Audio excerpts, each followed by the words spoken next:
Hello Millwall fans, Paul Eiffel here. It's time for Chat with Chaps.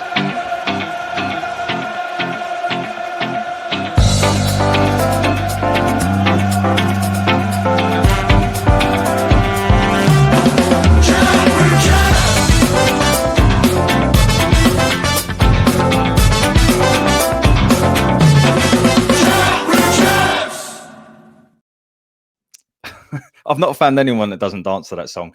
Anyway, I wasn't here, believe me. Ladies and gentlemen, welcome back to another episode of Chat with Chaps. This is a special guest interview, and it is a special guest indeed. There's not many players that can say that they are quoted as the best Millwall centre-back they've ever seen, after only playing 77 times, by the way. They then went on to play over 250 games in the Premier League, get capped for England, and raised over $750,000 for charity. That is one hell of a career. Welcome to the show, Mr. Colin Cooper. Thank you. I'm absolutely delighted to spend some time with you guys. Well, we really appreciate your time. So thank you very much for coming on, Colin. And I have a sidekick tonight. Now, I know that's a little bit different to normal, but I needed a bit of an old git, to be honest, to come on. And because I can't sit here and claim that I ever saw Colin play. I've heard stories, of course. But no, joking apart, my good friend, Mr. Phil Clark, joins us tonight as well to talk to Colin. Phil, good evening, mate. Hi, Colin. How are you? I'm really well, thanks, Phil. Really well. It's nice to be called an old so-and-so, isn't it? Yeah, it comes to the territory nowadays. I agree. I've got more grey hair than the both of you. So anyway, but Colin, how are you doing? What are you up to at the moment? Well, first of all, I'm doing great, and I'm absolutely delighted that we got in touch and I get to spend a bit of time together. I'm still coaching. I work for a private academy called Eye2Eye Sports at Leeds Beckett University up here in Yorkshire. So I'm the lead coach of a cohort that came in 2 years ago when the first cohort that went into Leeds Beckett University. They do have academies at other universities, but they asked me to lead the program at Leeds. So I started there 2 years ago this month. So I do that. And I've also been working as a kind of mentor for an agency. I mentor the young players. Doing less of that at the moment because my 88-year-old mum isn't in the greatest of health. So I'm spending more time popping up north to see her a little bit more. But still absolutely love the game. Still enjoy working with players. Still trying to make them better, and thoroughly enjoy it. And as I say, the university is slightly different in the fact that we only work Monday to Friday. We don't do weekends, so that's where I get a chance to go out and watch football and, like I said, try and help young players on their journey. Amazing! It's amazing to still be involved in a game and obviously give back to younger players. And God, you've got tons of experience to give back. But maybe tell us. Let's go back in time then, Colin, to when you were, a nipper and getting involved into football. Just tell us a little bit about how you got involved in football, and then, of course, how the eventual move to Millwall came about. Well, I think the honest truth is when I was a kid back in a small coal mining community in County Durham, that's all we did. We didn't, and that is, I guess, the reality of being an old git, really. All we ever did is morning, noon, and night, get a ball, get a few mates, the old adage, jackets for goalposts. And I guess over the course of time, there was certain people. So my first ever kind of PE teacher at school put me in the school team at 7 years of age against the 11-year-olds because he saw something. I was a really, really small, skinny kid. So he stuck me out on the wing, but he knew I was good enough to play. My father and mother supported me enormously throughout my journey. And then eventually went to senior school. And back in the day, you weren't allowed to be associated with clubs or scouts until you were 13. Right. And at that particular time, I went on all kinds of different trials to different clubs, up the country, down the country. And there was just something about Middlesbrough. My family are all massive Sunderland supporters. My grandfather, who I never met, was a scout for Sunderland, and my mother and father always told me that he'd be turning in his grave when I signed for Middlesbrough, not Sunderland. But there was something about Middlesbrough always giving youth a chance, and even back then, that was a truth. If you were good enough, Middlesbrough always had a reputation of giving their young players a chance, and thankfully they still do to this day. And you've got one of them down at your place now. So there was something there. So I signed for Middlesbrough when I was 13 as a schoolboy, and again, I wasn't tall. I wasn't the best by no means. And I stuck at it. And then when I was 16, I was on the verge of actually being shown the door. And then my coach at the time was a guy called Willie Madron, who became not only he was a fabulous player first and foremost, but he was a fabulous man. Unfortunately, passed away due to MND. But he was the first person inside a football club that saw something in me, and so I was given, which was the first ever year of a YTS, so the youth opportunity scheme it was back in the day. So I was given a year to prove myself, and within that year, luckily, Willie mentored me through that year, and then I managed to get through that year and sign my first professional contract at 17. There wasn't any other option. I wasn't on an apprenticeship. It was either 17 or it was either professional or out the door. And thankfully, Willie Madron saw enough in me to give me my first professional contract. And then, to be fair, he got an opportunity to then become the Middlesbrough manager, because Middlesbrough was in a mess financially, like a lot of clubs were back at them times, the very late 70s, early 80s, I guess. And he actually gave me my debut in the team as well. So he's a man that I owe an awful lot to, and one that I've always told him how thankful I've always been for. And as I say, throughout your journey, you do come across people who see something in you, who recognise, hopefully, the talent, the person, and give you an opportunity to get the next rung on the ladder. And from my first ever PE teacher to PE teachers and school teachers and district and county, and all these people saw something, because, as I say, I was a scrawny little kid from a coal mining community in County Durham. So with the help of, like I say, I always say, with the help of my mother and father, I managed to get on the journey. And I mean, the Millwall thing became an obvious thing, really, because when I was 18, 19, Middlesbrough went into liquidation. Right. In the summer of 1986. So, having been given a first professional contract in 1985, it was kind of, my world went into turmoil. I'd only just gotten into the team. I think I'd played 8 or 9 games in the first team at the end of that season. And strangely enough, at the end of that season, Middlesbrough got relegated, and my last game was against Millwall. And when Les Briley snapped me in half, and I had to go and have a knee operation in that summer, Middlesbrough actually got relegated into what is now League One, and also went into liquidation at the same time. So my career was, again, it seemed as though it was going to be over. But again, thankfully, with the help of Steve Gibson, who's now the chairman, he came on board with the consortium, rescued the club. Bruce Rioch was the manager. So Bruce came in the Christmas before, tried to save us from relegation, put me in the team.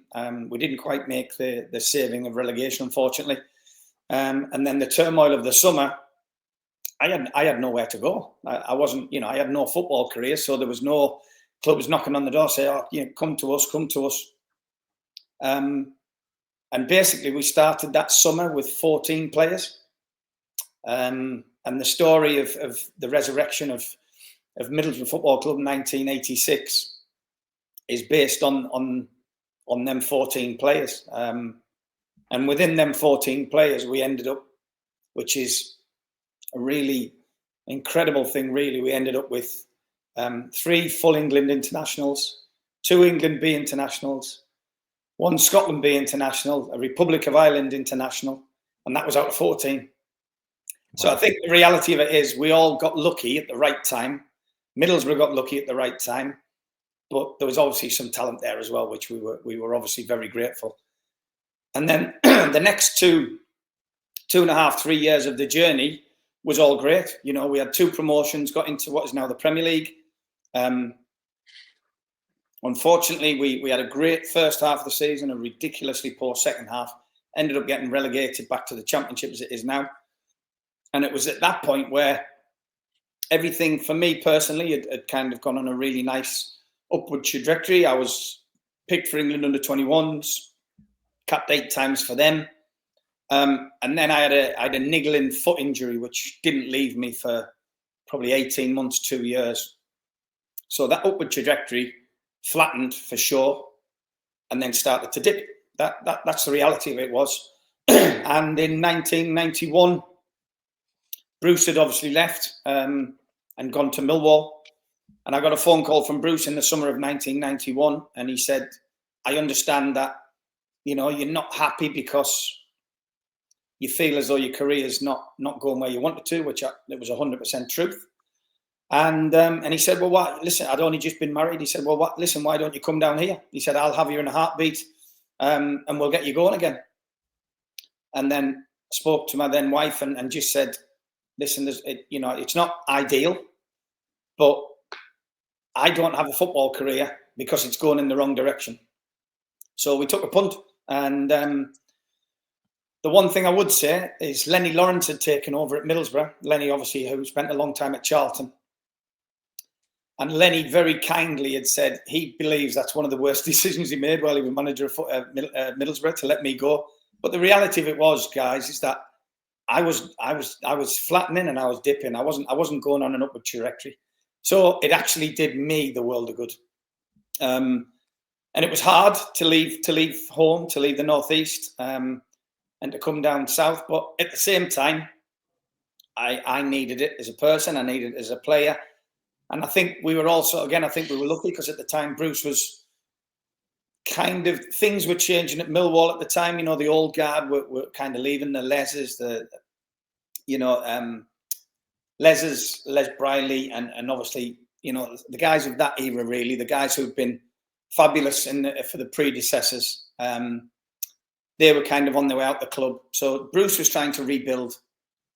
So there was myself, people like Paul Stevenson, Aidan Davison, Ian Borgie, you know, all northeast guys. So at least we did have some kind of holding down in southeast London.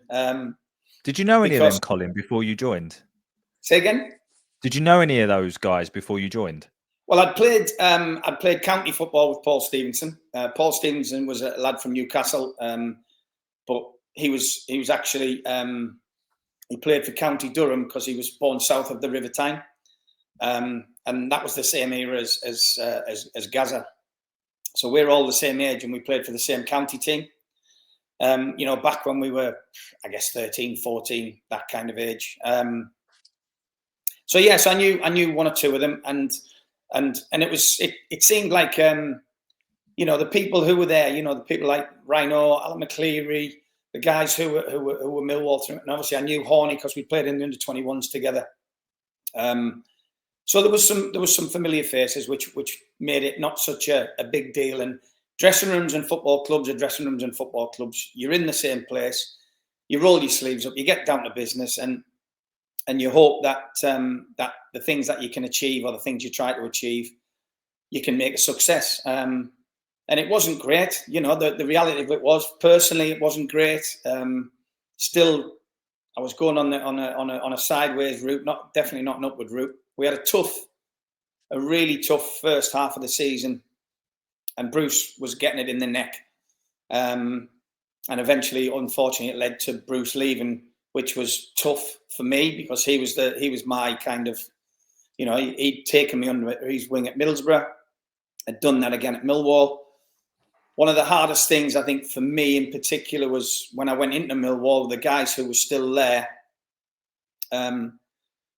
he made me captain, which I don't think helped me really. I'd been captain. He'd made me the youngest ever captain in Middlesbrough's history until I went back when I was way back down in my career. So it didn't help really, because the likes of Rhino, Alan McCleary, like I said, Brian Horn, and the guys who were, I guess, Millwall through and through, that didn't really help me. We were okay as mates and stuff like that, but I think the reality of making me captain was, it was a fresh start for everybody. But I don't think it really helped. And I wasn't playing great at the time. That's the honest truth. Bruce was getting it in the neck from the fans, and rightly so, because the team weren't doing great. And obviously it led to Bruce moving on. Yeah. So that first, to get to Millwall and understand, just being married and then settling into a place in Beckenham was the first place we went to. Obviously the training ground was in New Eltham. And then trying to adjust to football and life was it was a rough time. It was a rough time. It must have been quite different then, Colin, because like now we're sitting here chatting over the internet. It didn't even exist, and I'm guessing you probably didn't even have a mobile phone in '91. I mean, they weren't hugely common. No, I think the reality of it was kind of, rather if you're going to do something and you're going to take a chance, and obviously I trusted and respected Bruce an awful lot, and Bruce, the reality of it was, back in them days, 300 grand was still a chunk of money, and he said, let's come and get you going, and that was, and he didn't alter in the fact that he knew that what was there could come again. And at the time, with Bruce and Ian McNeil, who was an assistant, and Steve Harrison, who was the first team coach, and I'd known Harry from my time in the England under-21s. Again, totally respected everybody. And if anyone could get me going, it would have been Steve Harrison, because he was a top class defensive coach. But it just wasn't quite working. And it didn't quite work for Bruce. And like I said, we were all getting a bit of flack at the time, and rightly so. And unfortunately, it led to Bruce leaving. You had some. So I was just going to ask, when you just before you came to us, when you were at Boro, you had some phenomenal players. I mean, you think of Tony Mowbray. Obviously, people know him as a manager, but what a great defender he was, and Gary Pallister. I mean, that must have been quite a phenomenal learning ground for you. Yeah. Well, no, the reality of things like that were, I go back to the start of the summer of '86, where we had 14 players. I was a central midfield player. That's what I saw myself as. I saw myself as a box-to-box midfield player who could get up and score a goal and run back and defend, and etc. etc. But the reality of it was, we had 11 spots in the team. There's a guy called Gary Gill, who was a central midfield player as well, who at that particular time was a better central midfield player than me. So to get in the team as a central midfield player, I ended up playing left fullback, which was nuts, because I'd never played there in my life. But the reality was, I was a player, get in the team, and right-footed left back. And as I said, things went nicely. They went really well. And so when I came down to Millwall, I'd been moved around a little bit at Middlesbrough in the latter stages, when Bruce left, and Colin Todd, because I was right-footed, I played at right back. And this is the most bizarre thing. Colin Todd actually said to me, we were due to play, I think, Mansfield Town. And Colin Todd said to me, I'd like you to play centre-back. And I wasn't playing well at the time. My confidence was rock bottom. This injury was niggling. And I said to Toddy, I don't think I can, Col. And that's the first and only time I've ever said to a manager, I'm not sure I can do that. I think historically, maybe I should have took the plunge then. But yeah, and that was kind of, so when I came down to Millwall, Bruce said to me, you'll go back to playing left back. I know where you feel comfortable, etc., etc. And so again, that was one of the reasons why I made the decision to come down. And do you think, obviously, because as you talked about, you had a really good relationship with Bruce, right, for several reasons, and just hearing other players speak about him, that wasn't always the case with everyone in terms of their opinion on him. But do you think it was, I guess what I'm trying to get at is, do you think that if Bruce had kept the job, and obviously the players that he'd brought in started to grow and whatever, that we would have had the same impact the next season going close in the playoffs? Or do you think that when Mick come in, added a different dimension to it? Well, 100% Mick added a different dimension. And the reason about Bruce, so when we started in 1986 with Bruce, we were a bunch of lads, some of the players that you mentioned, who were all around 19, 20, 21. I think the oldest was a guy called Archie Stevens, who might have been 25, 26 at the time, and Bernie Slavin. They were our strike partnership, and I think they were both about 26, 25, 26. So they were the oldest.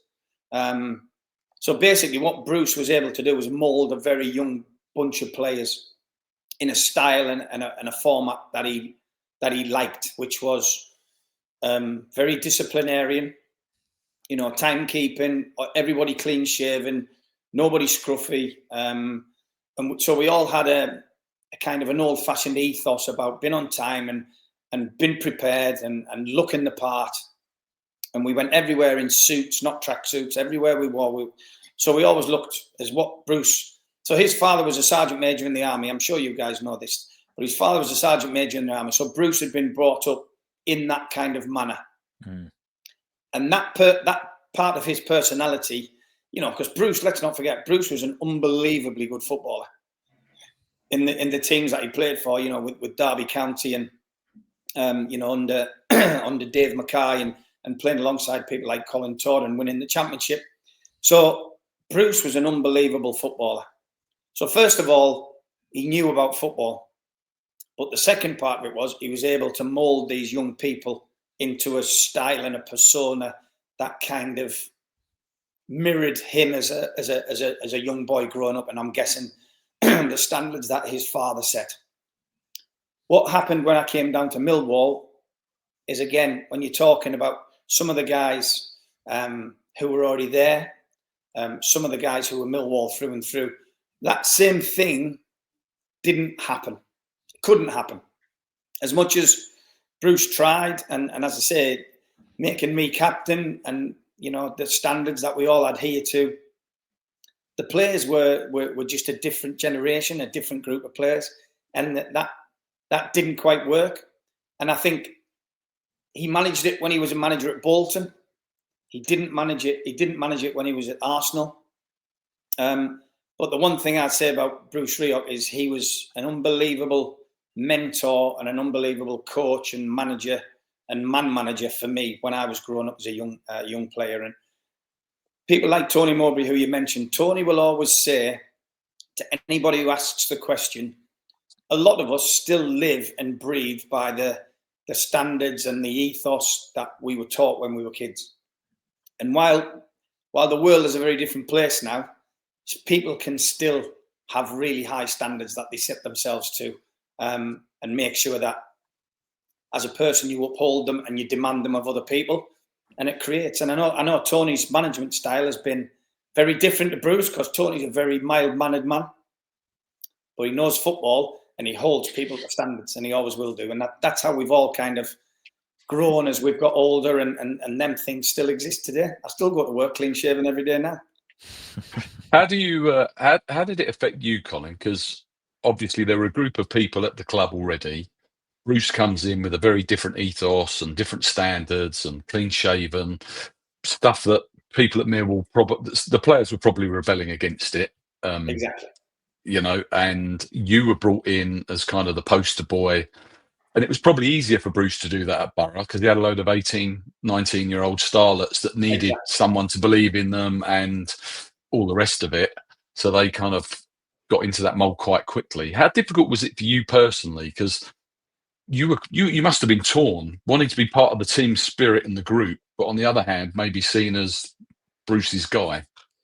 Well, I think, and again, the reality of it is, the likes of Alan Mack and Rhino and Brian Horn, them kind of guys who've been around, top guys, by the way, and took me in. I was never kind of, like you say, I felt that sometimes, because Bruce knew me inside out as a person, as a player. And my job was kind of to get integrated into the team, but also, I know for a fact that, the old-fashioned generation of you finish training on a Tuesday afternoon, head straight to the pub because you've got the Wednesday off, and that's where you do your team bonding. You know, you still tried to be part of all that with the guys who were there, and there were some good players there. There's no doubt about it. But the unfortunate thing was that moulding, that mirroring of himself was never going to work at Millwall. Middlesbrough, I've always said, and I know it was mentioned, Middlesbrough and Millwall as clubs and the supporters of the clubs are very, very similar in the fact that a lot of the supporter base is built on the dockyards, and a lot of it is just hard-working, gritty men who enjoy their football and want to see the people that they go and watch work as hard as they know they have to work. And we took all that on board, and I know for a fact that all the Millwall fans will always say, if you show us, and I don't care where you're from, etc., if you show us that you were prepared to wear your heart on your sleeve and show how much you love this football club, then we'll have you. And them two things were very, very similar in the clubs and the philosophies and the ethos. So from that point of view, I didn't find that hard because, as I said at the very start, I've never been the best player, but I'll always try and do the very best I can. And sometimes okay, and sometimes I might be absolutely rubbish, but it won't be for the want of trying. And sometimes that's how football works. But we just got to a point, unfortunately, where it wasn't working. The results weren't great. The atmosphere around the club wasn't great. And as much as I respect Bruce, and I still do to this day, we still have get-togethers occasionally, as ex-players do with their former coaches and managers. I have huge amount of respect. But at that point, Mick had just come in as a player because he'd obviously come back from France. He'd come in from, I think, Le Havre. And so he'd come in as a player. So he was a big personality in the dressing room, first and foremost. And he came in, and it unfortunately when on that afternoon, I think we'd lost, and the fans turned against Bruce, and he was obviously summoned and lost his job. I think Mick was the only person that was the right person to put in charge, because Mick had the respect of everybody straight away, because he was a teammate. First of all, he was a really, really good man, and he was a hard man who demanded hard standards of everybody.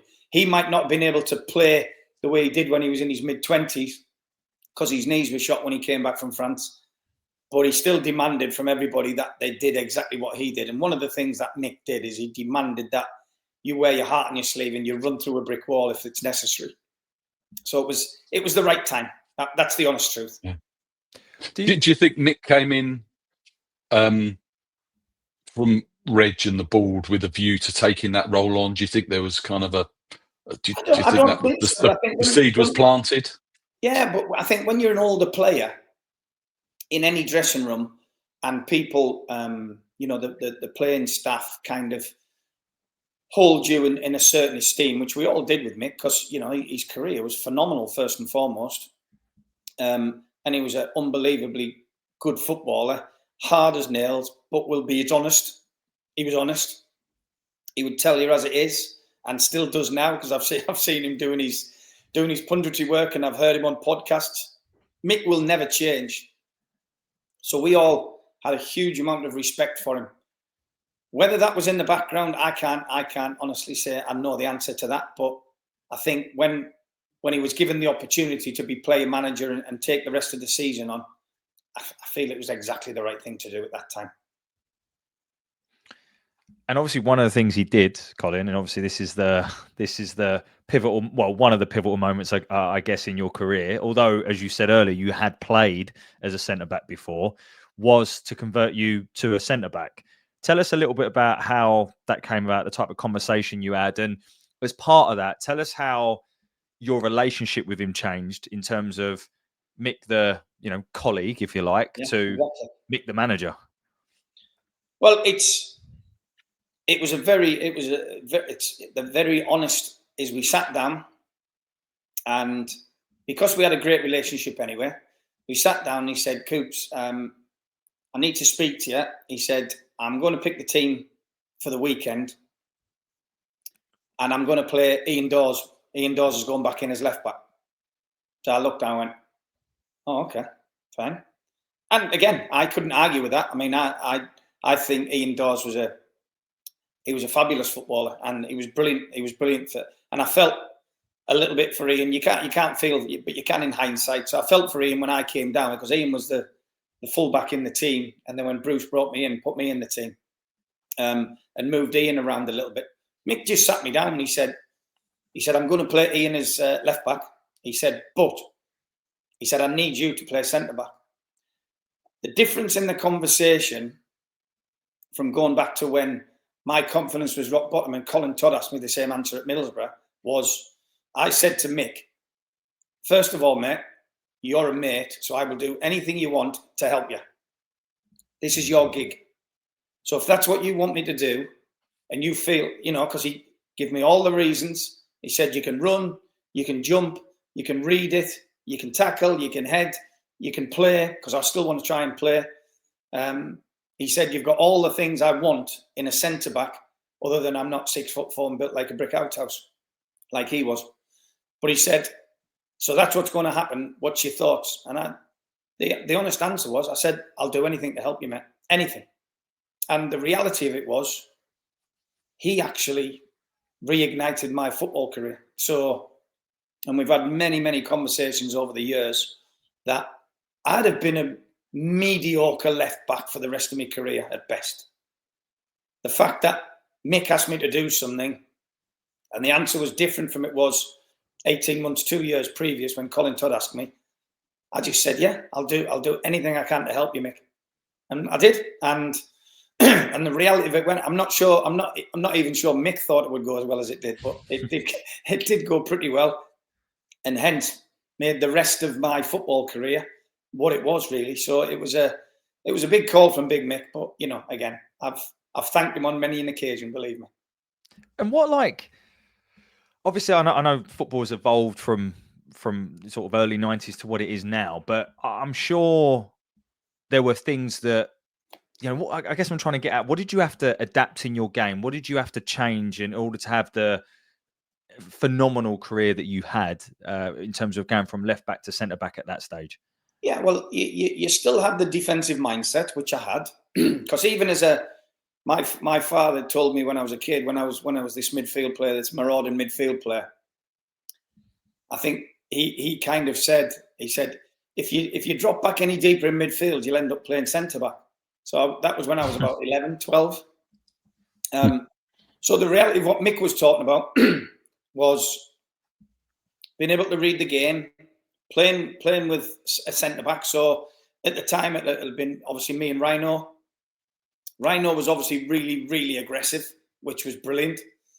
So I tended to be more of the coverer, the sweeper, the whatever you want to call it. So Rhino was great for me in the fact that I knew that he would clobber anyone anywhere near him, and I could pick up the pieces. But the one thing I learned in my very first bit from Millwall is that, again, if you show these people that you're allowed and you're willing to go through somebody, the old Roy Keane adage, go and kick someone to make yourself feel better. Mm-hmm. So we were able to get away with it for a spell, weren't we? So you could always go and Rhino was the daddy at it. He would go and clobber someone early on in the game. So I tended to try and do that a little bit, knowing that the guys that we were going to play against might be quicker, stronger, cleverer. So you have to adapt your game, and thankfully, my game. I became a midfield player playing further back because I was able to read it. I was happy to go and make the physical contact, and I've had some nice compliments for some very top end centre forwards in the years gone by since. About Mark Hughes once called me the silent assassin, which was very nice for coming from someone of his stature. So I used to try and go around, try and impose myself on my opponent by being a little bit creepy, being a little bit clever, being a little bit horrible. Knowing full well that if we got to a point where we were face to face, I was losing every time. So yeah, I became what I would consider to be a bit clever at the dark arts, put it that way. With what your grandfather said to you about dropping deeper in midfield when you were kind of 12, 13. My father, yeah. Do you think that was, your father? Was that kind of like a precursor to perhaps the fact that you maybe enjoyed the game being in front of you rather than kind of mainly behind you? It's quite a different thing, I think, being a centre back with everything there as opposed to a full back where you're up and down all the time. It's a great point, Phil, because I say to players now that when I was, in modern football, as you talk about it now, and people who play in them areas in the midfield of trying to get on the half turn, receiving on the back foot, having that 360-degree, peripheral vision. I think you're right. I think you're 100% right. I think me being deeper and seeing everything in front of me, I could still see passes, still play, could go and crunch people when I needed to, but didn't have everything going around. It was more everything was in front and to the side. So yeah, that actually worked. And obviously with Mick as a mentor and Ian Evans, Taff, obviously playing centre back as well.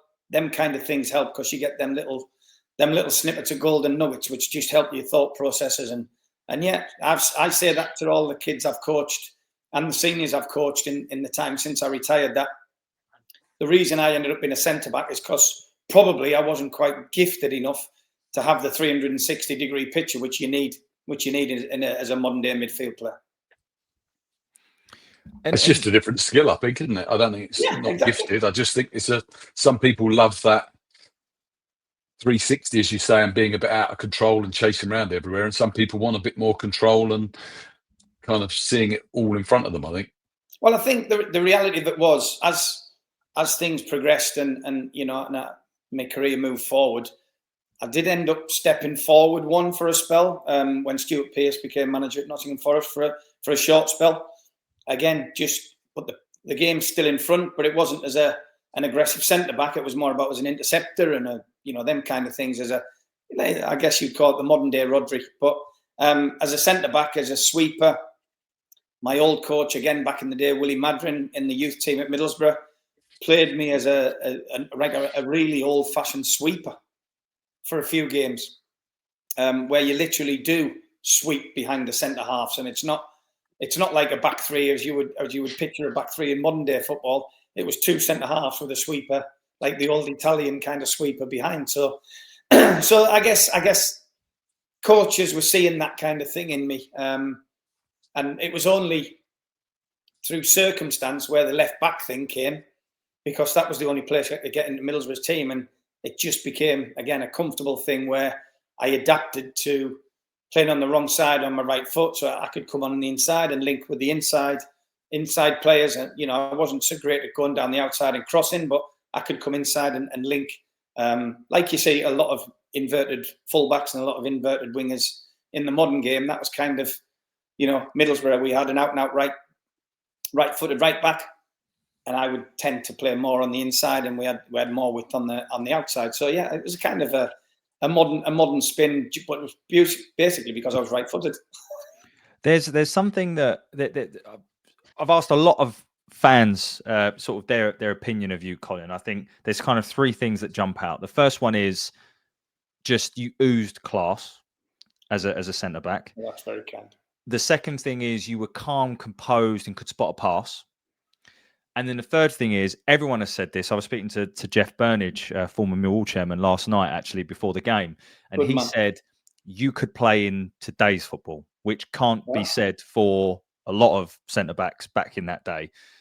And you've drawn so many comparisons to Japhet Tanganga, actually, who's just left us. And my dad still says the best two centre-backs he's ever seen at Millwall. Everyone's got their opinions, right? But my dad's opinion is Japhet Tanganga and Colin Cooper.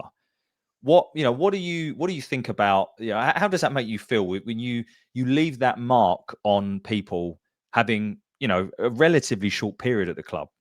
Well, I've said every interview or every time I've ever been back down, I will hand on heart and very humbly say that the guys who went before me back in the day, the true Millwall guys, I will always doff my cap to them guys, and I do. I respect football from generations before me because they were real men.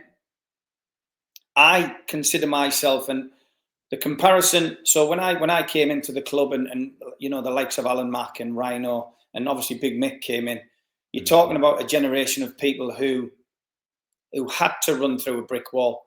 Mick had a vision of how he wanted the team to play.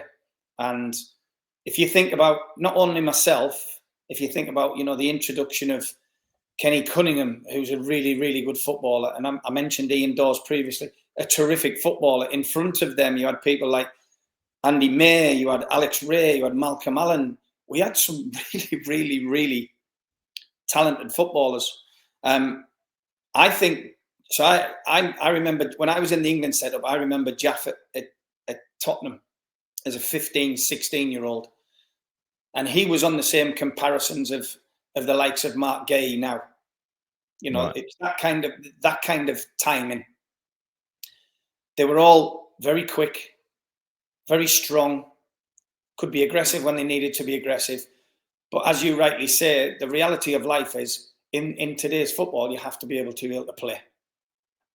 So thankfully, I wasn't just a head it and kick it merchant. I did like to play, being a previous midfield player. So that worked for me. And I mean, when I've seen Millwall play and I watched Jaffet play, so the comparison is, I find very humbling. You know, you're talking about someone who played 25, 30 years before. But it's a really, really nice thing for someone to say. And Jeff, I've always had the ultimate respect for Jeff. You know, even when I was there, Jeff was in the football club. But Jaffet was a terrific footballer. I'll bet Jaffet, in his mind, felt exactly the same as I did leaving. It didn't feel the right time, but circumstances were dictating otherwise. Because when I left, I had a conversation with Big Mick, because we were planning on obviously trying to go again the season after. So I had a conversation with Big Mick, and Big Mick basically said, Forrest had been chasing me for, I think, 4, 5, 6 months. Brian Clough had tried to sign me in the March transfer window, myself and Stan Collymore. That hadn't happened because Brian Clough, in his infinite wisdom, had said there was no way he was paying almost £2 million for a centre-half who was playing in the Championship for Millwall. So that was a fact. I sat down with Mick, and Mick said to me, he said, they've come again. Obviously, Mr. Clough had retired. Frank Clark had took over. And Frank basically got in touch with me. So the first thing I would obviously do out of respect for everybody is I would speak to Mick. And Mick said, listen, Coops, he said, the club can't turn the money down, and I can't pay you what they'll be able to pay you. I really want to, and I want to tell them to go away, but I can't. And I've no doubt in my head, Jaffet felt exactly the same. Do you feel as though Millwall to Sheffield United is a huge step forward? So at the time, it was Millwall to Nottingham Forest. We're in the same division, by the way. Let's not forget that. Jaffet's moved from Millwall to Sheffield United. Millwall 10th, Sheffield United rock bottom. So at this point, he's probably, but I'm 100% sure, and I hope I'm right, that Jaffet Tanganga will have gone, this is against my control. Millwall can't turn down that kind of money. And I'll probably be able to make the money that's going to make the rest of my life good for me and my family. So I can understand. I'm very humbled by the comparison. I have a lot of respect for Jaffet. I think he's been a fabulous player. The one thing that I respect mostly with young players these days is when they want to go out on loan and then they want to make a career for themselves and not sit in the comfort zone of under 23 football or reserve team football in Premier League clubs, Cat 1 Premier League clubs. So I have utmost respect for the young man, and I bet he was torn. I really do. I believe he would have been torn, knowing that he wanted to complete the journey with Millwall, and that, because hand on heart, that's what I felt. Don't get me wrong, Mick was exactly right. You know, Millwall couldn't turn the money down. It was a big chunk of money, and Forest were able to offer, twice, 3 times more than I was able. That Mick would have been able to pay me at Millwall. So it was an unfortunate thing, but that's life, and that's how football works sometimes. But yeah, so to kind of go back, the comparison is a very humbling, and I'm absolutely chuffed that people feel that way about me. Like you say, only 2 seasons, half of the first season, which wasn't very good. So really, a season and a half. I feel very humbled that every time I go back, I still get lots of lovely comments, and anytime I'm anywhere near the pitch, I still get a really nice reception. So nobody who's played professional football can ever say that that's not a nice feeling, and it is a nice feeling to know that the clubs that you've played for actually respect the time that you were there. Colin, you mentioned the under, interesting points there. You mentioned the under 23 thing and players not wanting to settle for that, and obviously talking about Jaff and your own career. One of the sort of synergies we have at the moment in the team is a young lad called Tristan Crammer, who come from Brentford. Yes.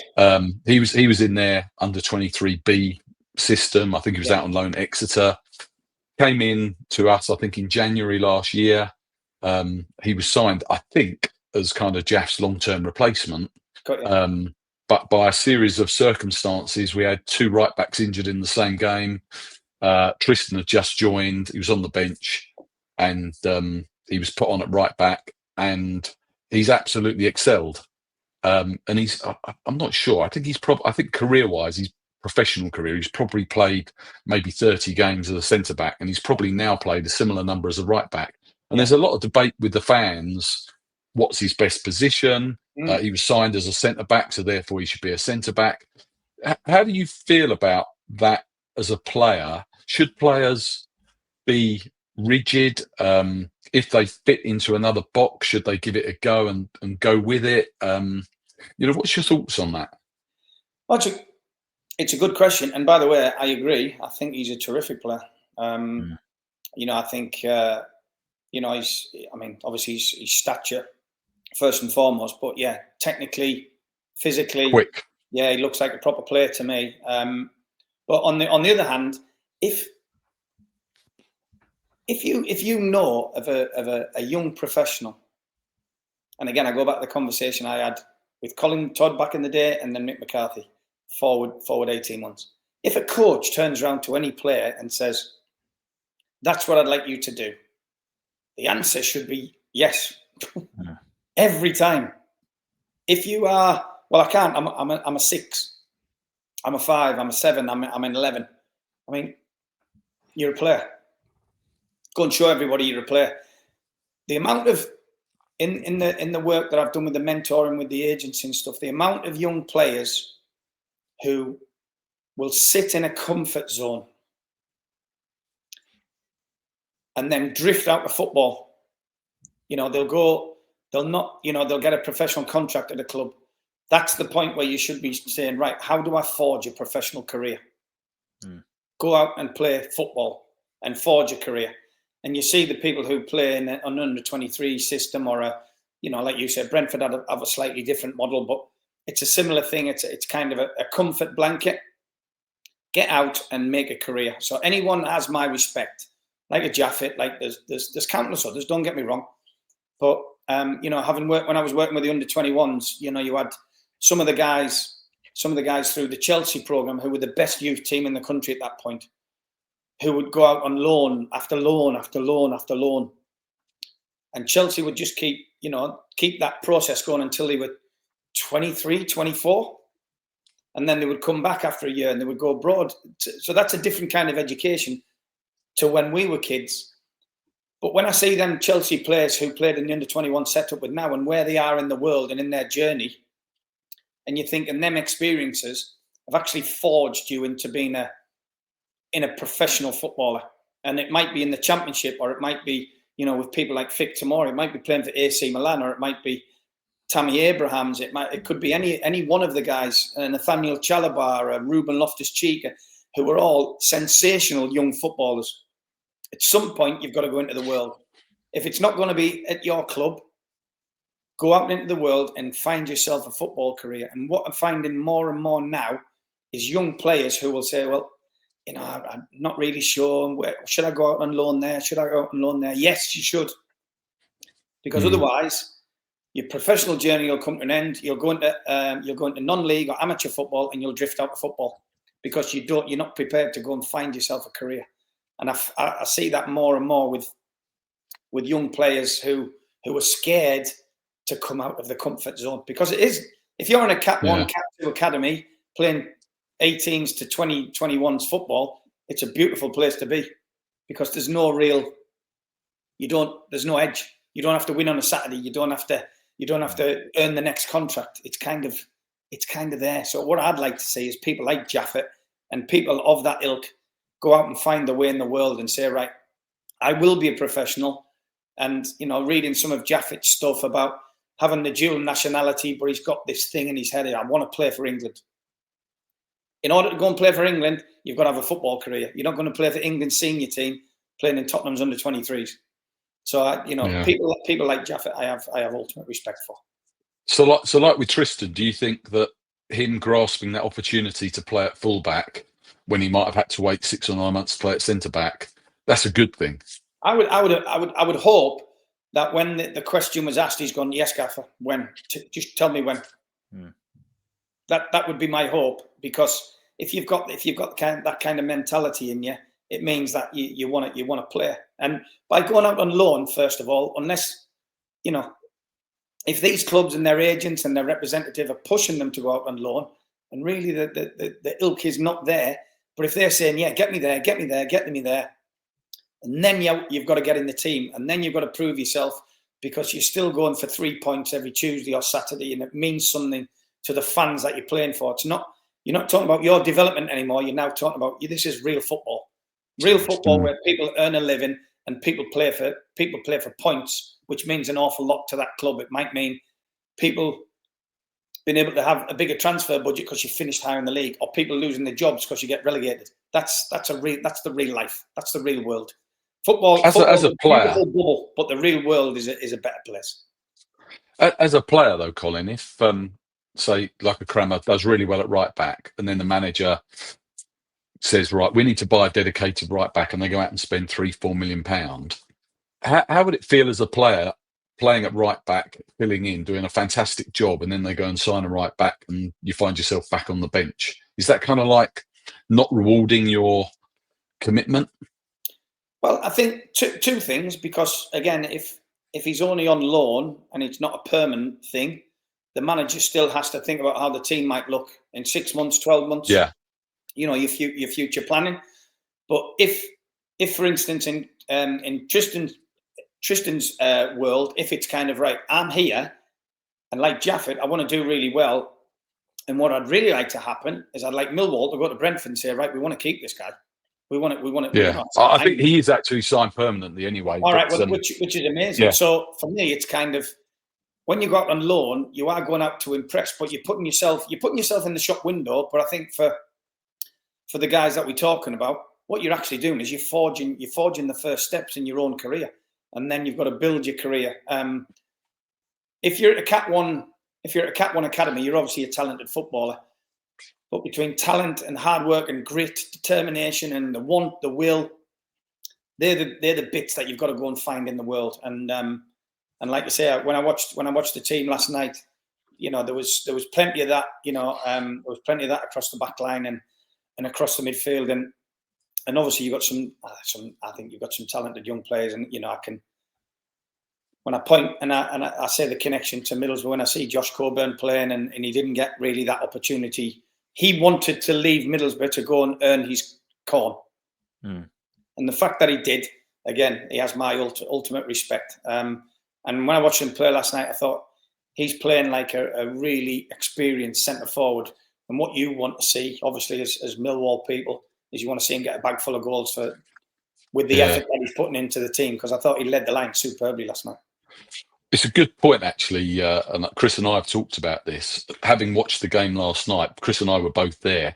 Josh has taken quite a bit of criticism over the last couple of weeks, and even after yesterday, legitimately maybe for not taking a couple of sort of half, or really good chances. But it must be really tough to be a young centre-back playing up front on your own, balls getting pinged into you all over the place, expecting to hold it up when you've got quality centre-backs lining up to take a chunk out of you.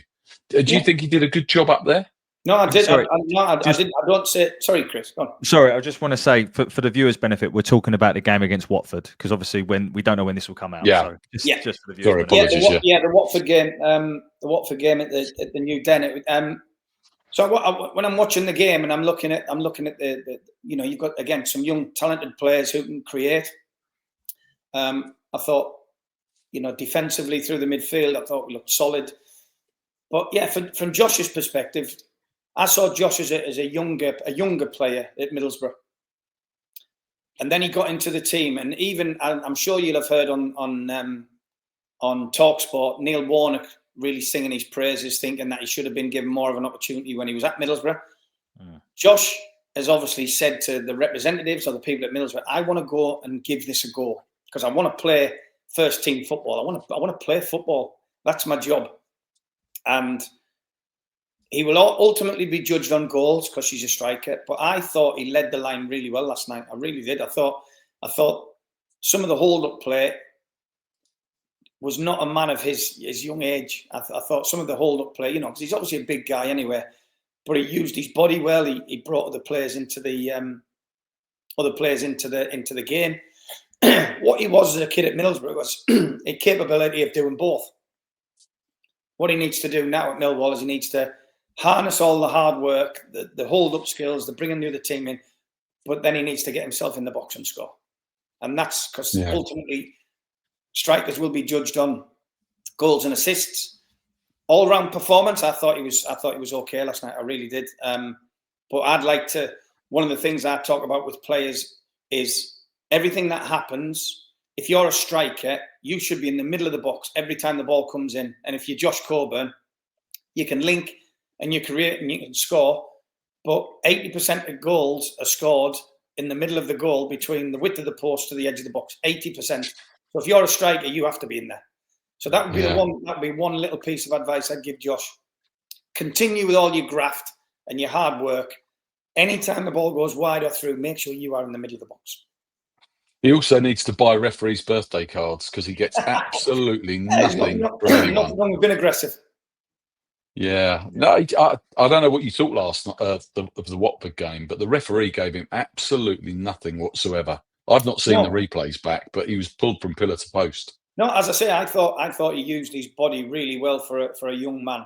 I know he's not huge. He's tall, and he's finding himself still.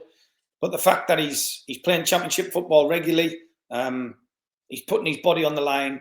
The one thing he needs to do is find a way to link all of the hard work and the teamwork, running the channels, balls into him, bringing teammates in. But make sure you get in the box and get yourself a bag full of goals as well, because he can score. Promise you 100% he can score. And I think one of the things as well with Josh, and I do believe he's going to come good for us, is I mean one of the things that the fans can't look past is we spent a lot of money on him for a Millwall, right? And that's if you just forget it was undisclosed, no one knew the fee, but because they know it's 3 million potentially rising to 5 or whatever, it's a big fee for Millwall. And I'm going to use that as a great segue to go back into, unfortunately, you leaving us for around 1.7 million. So you see what I'm doing there. Absolutely, really good. But obviously, we went very close in that season. At the end of the season, I think we finished 7th, 6 points off the playoffs. Swindon eventually getting promoted into the next league up. That was to be your last game at Millwall, and obviously the last game at the old Den, as it were. Exactly. Just talk to us about, you kind of alluded to it earlier, about the way that kind of move went about and how you felt about kind of going into Forest, and any kind of, maybe give us and I know you off air we spoke about this, but is there a Millwall game that stands out in the memory or you'd love to replay or anything like that? Well, the first point being, so the old-fashioned transfer window was, the one before the end of the season was always in the March. So there was a transfer window in the March where people would do business to either push on and win a league or try and sign some players to avoid a relegation or something along them lines. At the time, things were obviously going well. We were having a good season. yeah, we were having a better than a good season. We were doing really well. Just before that, we had the former Republic of Ireland international goalkeeping coach, Seamus McDonough, came down and he did sessions with us twice a week. He lived in Nottingham, strangely enough. So he would come down because Mick and Taff knew him, trusted him. He came down, did some sessions with Aidan and Casey Keller a couple of times a week. You know, some kind of bespoke goalkeeping coaching, which was great. On one or more occasions, Seamus would say to me, you know, you're on the back post of the evening, the Nottingham Evening Post last night. Cloughie's coming for you, blah blah blah. And I'm saying, yeah, okay, Seamus, no problem, you know. And it was, you know, the thing about it was a fact. And you know, I found out afterwards that Mr. Clough had tried to sign me, was willing to pay a certain amount. Millwall had asked for more, as had Southend for Big Stan Collymore. And basically he said no. It made no difference to me because I didn't know anything about it at the time. So we were kind of on our journey. We were kind of getting on with what we need to get on with, you know, trying to get up into the playoffs. The reality of it was I didn't know anything about it until the end of the season when I sat down and had the conversation with Big Mick that I spoke about earlier, where he basically said, you know, Mr. Clough's left, Forest have come back in, they've obviously been relegated, Frank Clark's taken over, and Frank Clark said that he felt the only way Nottingham Forest could rebound quickly, in his words, were to buy the best centre-half in the Championship and the best striker in the Championship. And he said, my board has given me permission to spend whatever's needed on getting you and to spend whatever's needed on getting Stan. Obviously, Stan was striker, I was a centre-half. So, you know, back in the summer of '93, you know, Fred Rioch, the chairman of Forest, give Frank the green light to go and bid, you know, almost £4 million or for two players who were playing in the Championship, because he felt in order to try and get Forest back out the Championship, that was what he felt he needed. And, you know, the reality of it was it worked, you know, alongside being able to keep Stuart Pearce at Forest was probably the biggest signing of the summer, you know, and I say that to Stuart very humbly because Stuart's a good friend and has been a great colleague for me, but I held Stuart in such high regard as a player and as a person because of what he'd achieved in the game. When I arrived and did my medical and signed for Forest, Stuart was actually in the office, in Frank's office, and Frank was trying to keep him because he was due to go to Kobe in Japan. He had the opportunity to go to Japan. He chose to stay, and he came out of Frank's office and just completely blanked me. Didn't know who I was from Adam, and we've had a giggle about it since. And I just said to him, like, talk about someone who just signed and, you know, for a good fee, and then the captain of the football club just walking past and completely blanking him, and me kind of feeling like a small child in the corner of a room. But the unfortunate thing was it was made to be the truth. You know, we did manage to get promoted, and the rest is kind of history. But it was a bold move. But, you know, Big Mick always, like I said to you, he said, I want to pay you more money for you to stay. I can't. I want the club to turn the money down, but they can't. So the reality of it is, Coops, whether you like it or whether I don't, you need to go and speak to Nottingham Forest. And my advice would be you need to go and sign. So that hopefully we can do something with the reinvestment. But otherwise, I totally agree with what we spoke about earlier. We'd have gone close again the season after, because if you look at that chunk of games at the end of that season, you think there's no way that we can only get one win out of the last 7 when we've had the season that we've had. And that was ultimately the reason that we either didn't get in the playoffs. So Newcastle and West Ham, I thought, were probably, as much as it's hard to say about West Ham, but Newcastle were head and shoulders better than anybody in the division that year. That's a fact. West Ham second. I think we were the best of the rest, but that last chunk of games in that season, that, you know, from mid-March to the end of the season, we kind of, we let ourselves down, and and we didn't get into the playoffs, and we should have done really. And when I look at some of the things, we lose away at Bristol Rovers and we lose at home to Bristol Rovers, who got relegated. That shouldn't have happened. It shouldn't have happened.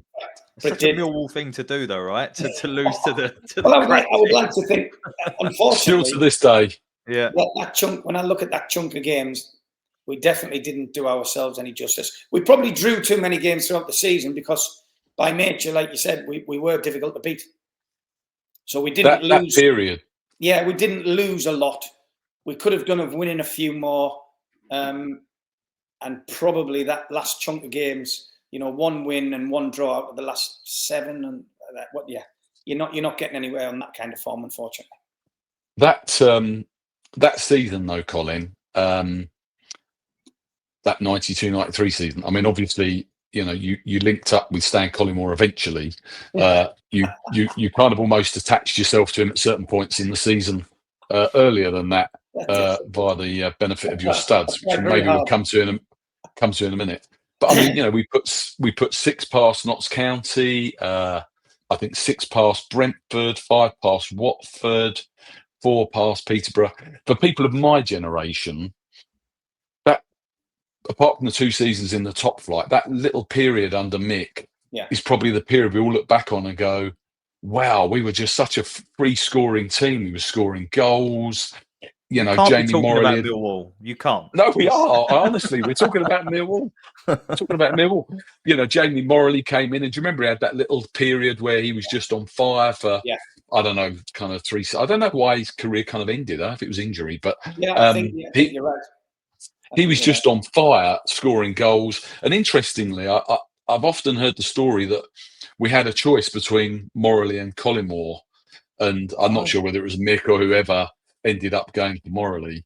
But Stan probably was the most Millwall striker never to play for us. I mean, his characteristics, the no one likes us kind of thing, kind of typified him. He'd have been a huge player for us if that had ever happened. 100%. You're right in what you're saying. So when Stan left Palace and went to Southend, again, he was another young player on the verge of not having a career. So when he went to Southend and kind of and had the resurgence and kind of found himself as a pro, the only reason I've always said Stan had everything that I hated in an opponent.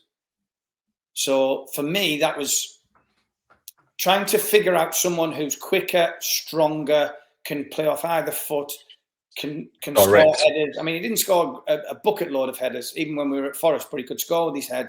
But he could score right foot, left foot. He was quick. He was a strong beast of a bloke. The only way I could figure out in my head, which unfortunately came to pass at Southend, was I had to try and hurt him. And I don't say that tongue in cheek. That was really in my head. That was the only way I could stop Stan Collymore hurting me as a player and our club, trying to do things moving forward. And certainly in the game at Southend, I'm absolutely not proud. And I've had conversations with Stan about it, obviously, because we were together for a few years after that. I think I very nearly caught him around the neck, which was horrendous. I mean, and it started a little bit earlier, though, didn't it? It started a little bit earlier because there was a free kick on the edge of the box where I don't think it was a free kick, but the footage nowadays is pretty ropey. But it didn't look like a free kick, and then they gave it, and then there was obviously a bit of afters, and I think somebody nearly kind of put the boot through Kenny Cunningham's chest, and then 3 seconds later you've come flying across, and maybe describe the offending tackle. Right. I mean, listen, we were the events that you were talking about before about us being able to score and create.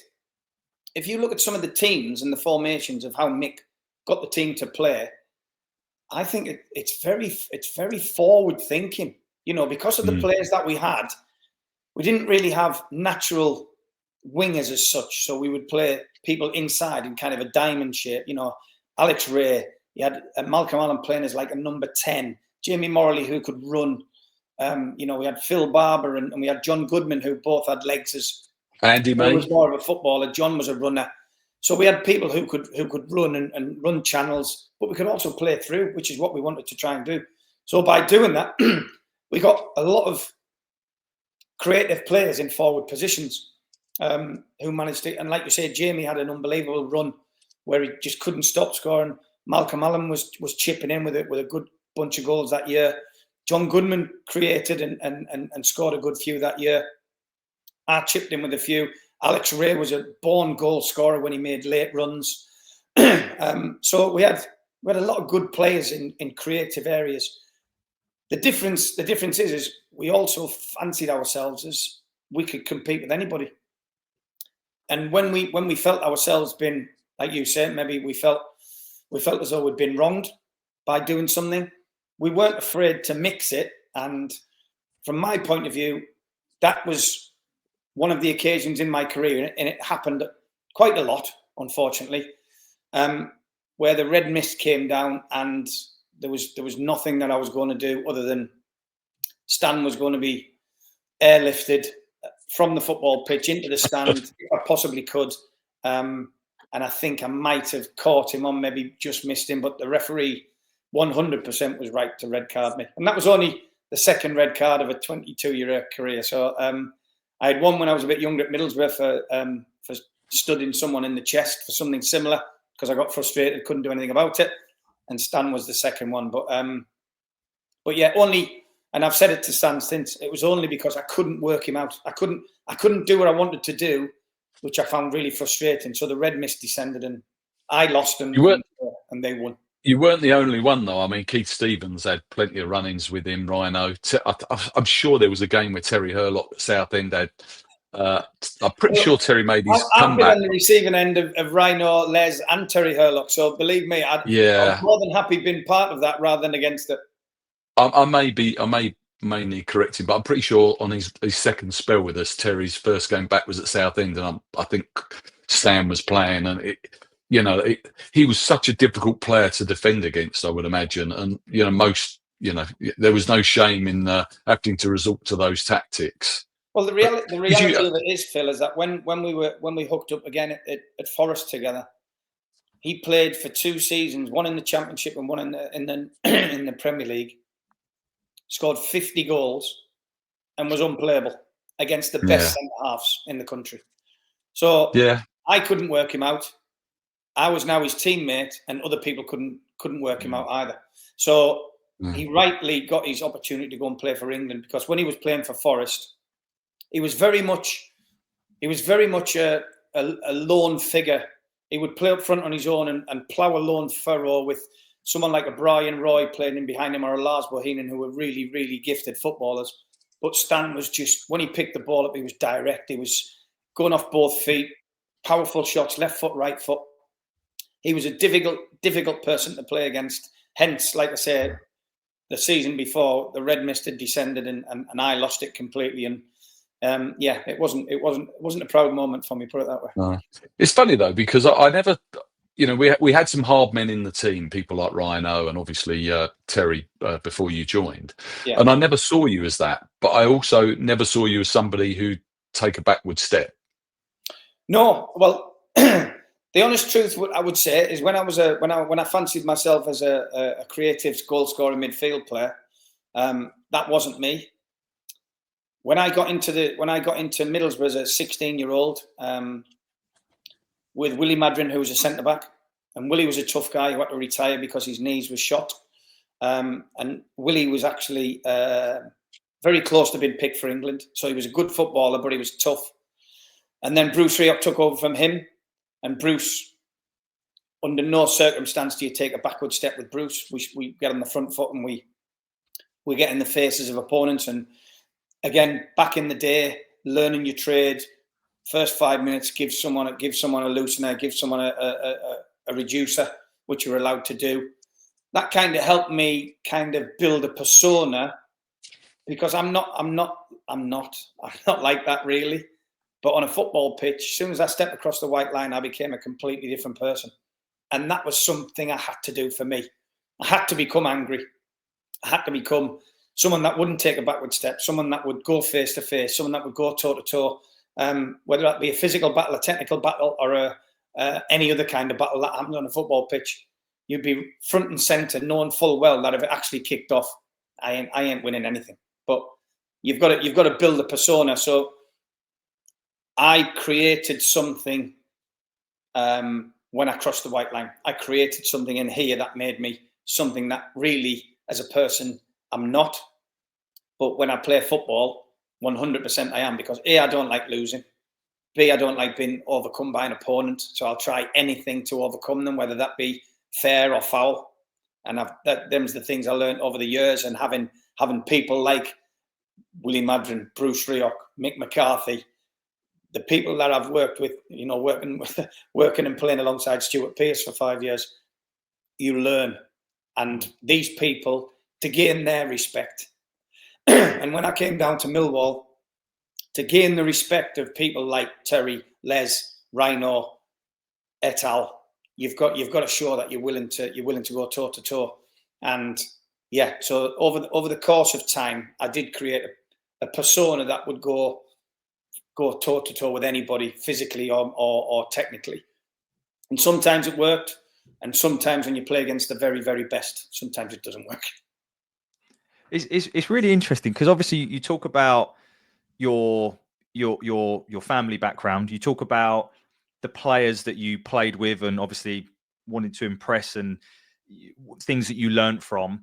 You talk about some of the coaches, and then you also talk about the fact that you, as a midfielder, converted to defender. You put all those into a pot, and that almost molds you into the player that you became, right? And it's all those learning experiences. So anyone listening to this in any walk of life, it just shows you, as a human, we pick the things, and that's kind of how we evolve ourselves.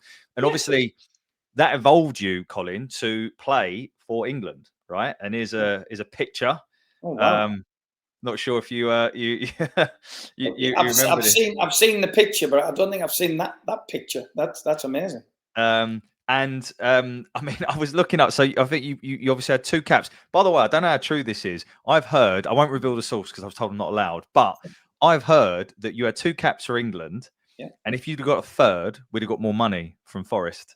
See, I've heard that as well. And first of all, I can't think for 1 minute that for someone transferring from championship to championship, someone would be brave or bright enough to put that in the contract.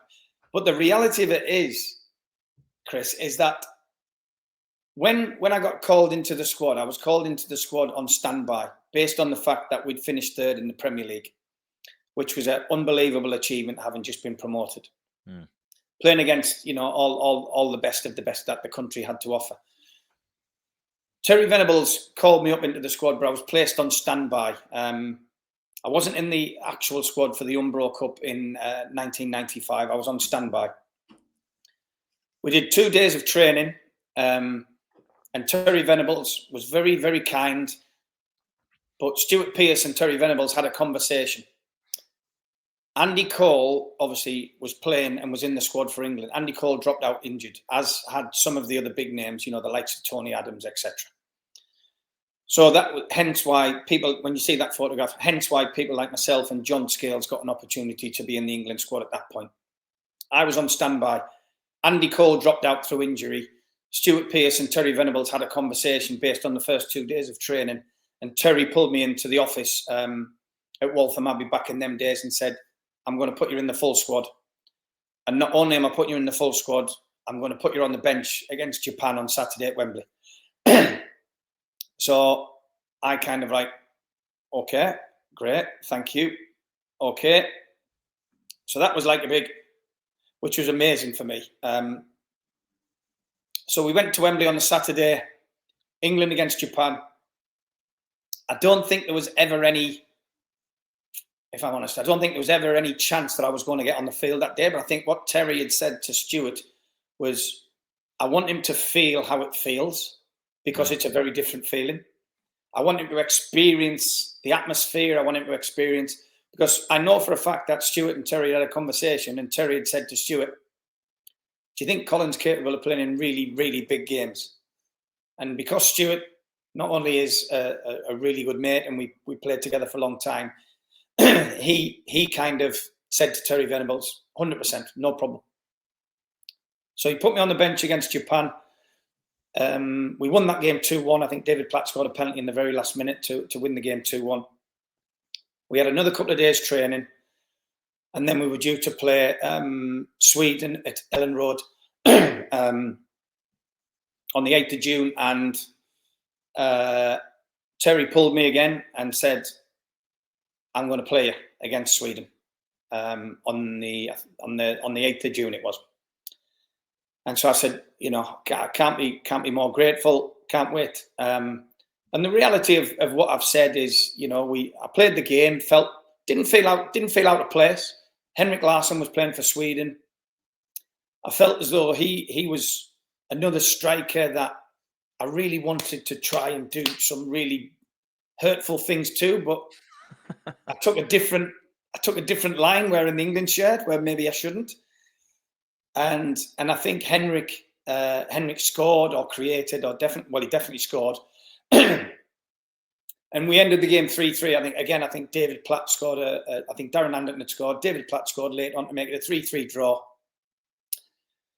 But the honest truth is, when I built myself into the game, I felt okay. I felt comfortable, certainly in the second half.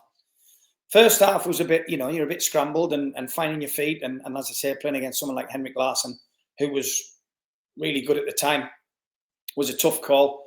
And at the end of the game, I sat down with Terry and he said, "Listen, as far as I'm concerned, you did nothing wrong. I'm not saying nothing could be slightly different from the goals that we conceded, but I saw enough to justify that you deserve to play in the team."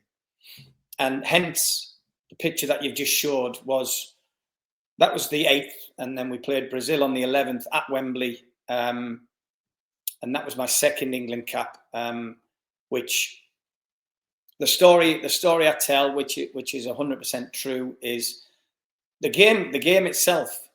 The first, so we kind of flipped a game of two halves. The first half, we contained Brazil pretty well.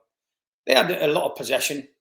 We had some nice possession. Then we scored a real kind of fluky goal. Graham Lassalle crossed, and it went over the goalkeeper's head into the goal. So we were 1-0 up at half time. I went back into the dressing room at Wembley, sat in the bathroom on my own for 5 minutes, as I always did, and I was having a cup of tea, and I sat there and I just kind of went, "Please, God, let this continue, because this would be it for me."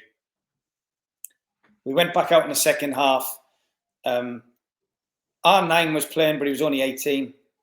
Edmundo was playing for Brazil, who was a top-class striker. Juninho, who's obviously been at Middlesbrough, was playing as the number 10. And the reality of it was they kind of upped the gears in the second half, and I kind of consider that the real lesson as an international footballer, that in the second half, I found it difficult to Juninho, Ronaldo, Edmundo. It was like just chasing shadows. And we lost the game 3-1, so we lost the second half 3-0. I've never watched the game back, ever. So that kind of tells you how I felt about the experience. Other people have watched it on my behalf and said, "Well, you should watch it because there's not really an awful lot you can do. They're top-class strikers, and two of the goals weren't your fault." Whatever the conversation was, but that was at the point I kind of sat back and realised that's top-class international football, and I think that's a little bit better than I am.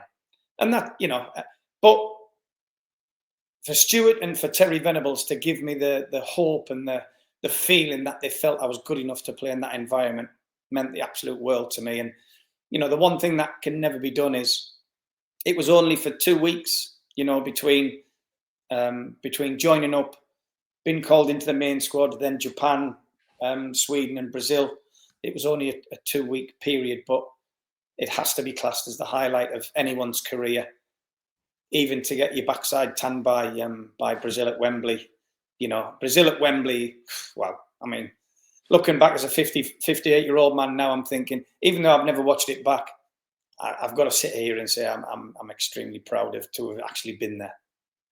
Maybe you should. I know, obviously, maybe you should watch it back, because I mean, all those comments. But yeah, I was exercise the demons. Yeah, there is no demons anymore, Phil. Believe me, it's now that the time's passed. Why would I go back to that? Well, I'm 30 years older than I was on that very day. It's literally, it is literally just over 30 years ago since that time. And while I look back extremely fondly for both myself, my family, certainly for my mother and father, who were there to see all of this unfold, this scrawny little kid from the coal mining community in County Durham, where we started, to the Twin Towers against Brazil at Wembley. Whether I watch it back ever or whether I don't is irrelevant. I was there, and you lived it. Even though we lost, it's something that no one can ever take away from me or my family. Could you tell? I mean, because not only did they have R9 playing, but they also had just Roberto Carlos playing at left back. Could you, especially with R9, could you tell? I still think in my era I know his career wasn't necessarily as long as it could have been or whatever, but the most complete old-fashioned centre forward I've ever seen.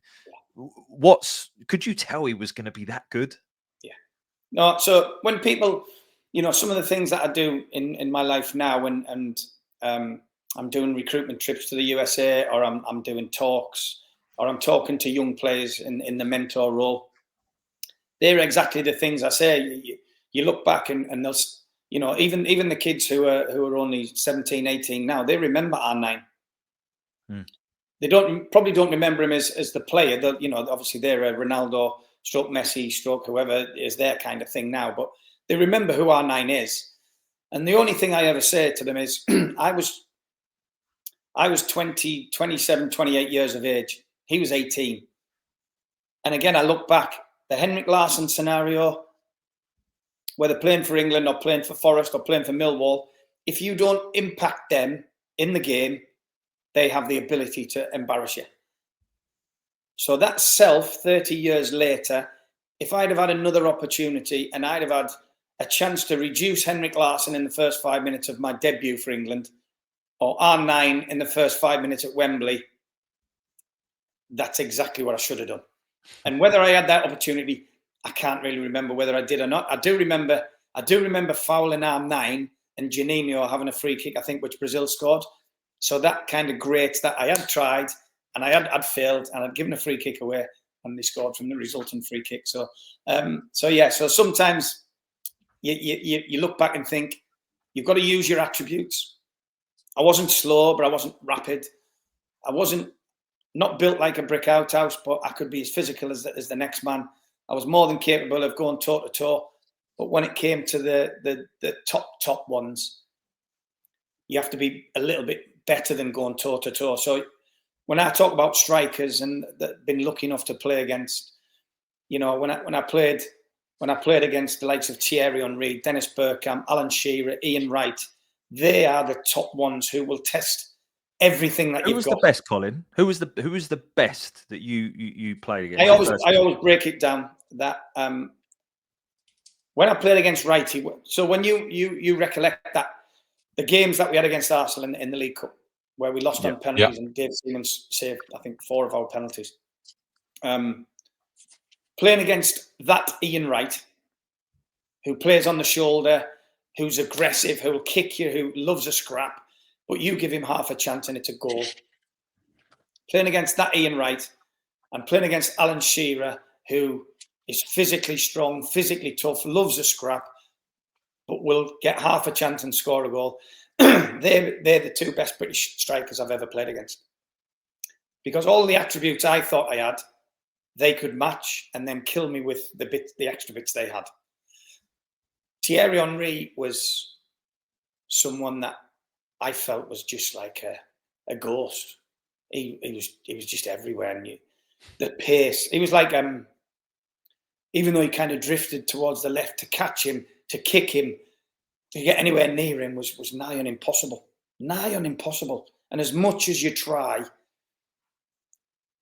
I don't remember succeeding too much. I remember playing in a game at the Riverside when I went back to Middlesbrough, and we had Arsenal. We had them. And he was complaining because I was kicking him or trying to kick him. And he just has the ability to turn it up a notch and create something and score. And it makes you feel foolish. The one thing I would say about like Thierry was I played my 400th game for Middlesbrough in my second spell at Highbury. We were 2-1 up at half-time. Jimmy Floyd Hasselbank scored a goal to make it 3-1 about 10 minutes after half-time. So it was Thierry, it was Dennis, it was Freddie Ljungberg, it was Robert Pires. They just turned it up a notch, and Arsenal ended up winning 5-3. And on that day, that was just... But to be fair to Thierry, he gave me his shirt. So on the day that I made my 400th appearance for Middlesbrough, Thierry gave me his shirt, and but give me his shirt because he knew he'd embarrass me.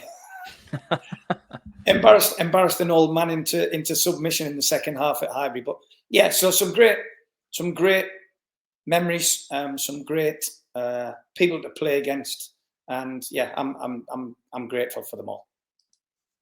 The going back to the England and the Brazil one, looking at this photo here, what does it feel like to be standing so close to God? Well, Teddy Sheringham. Come on, talk to me about Teddy.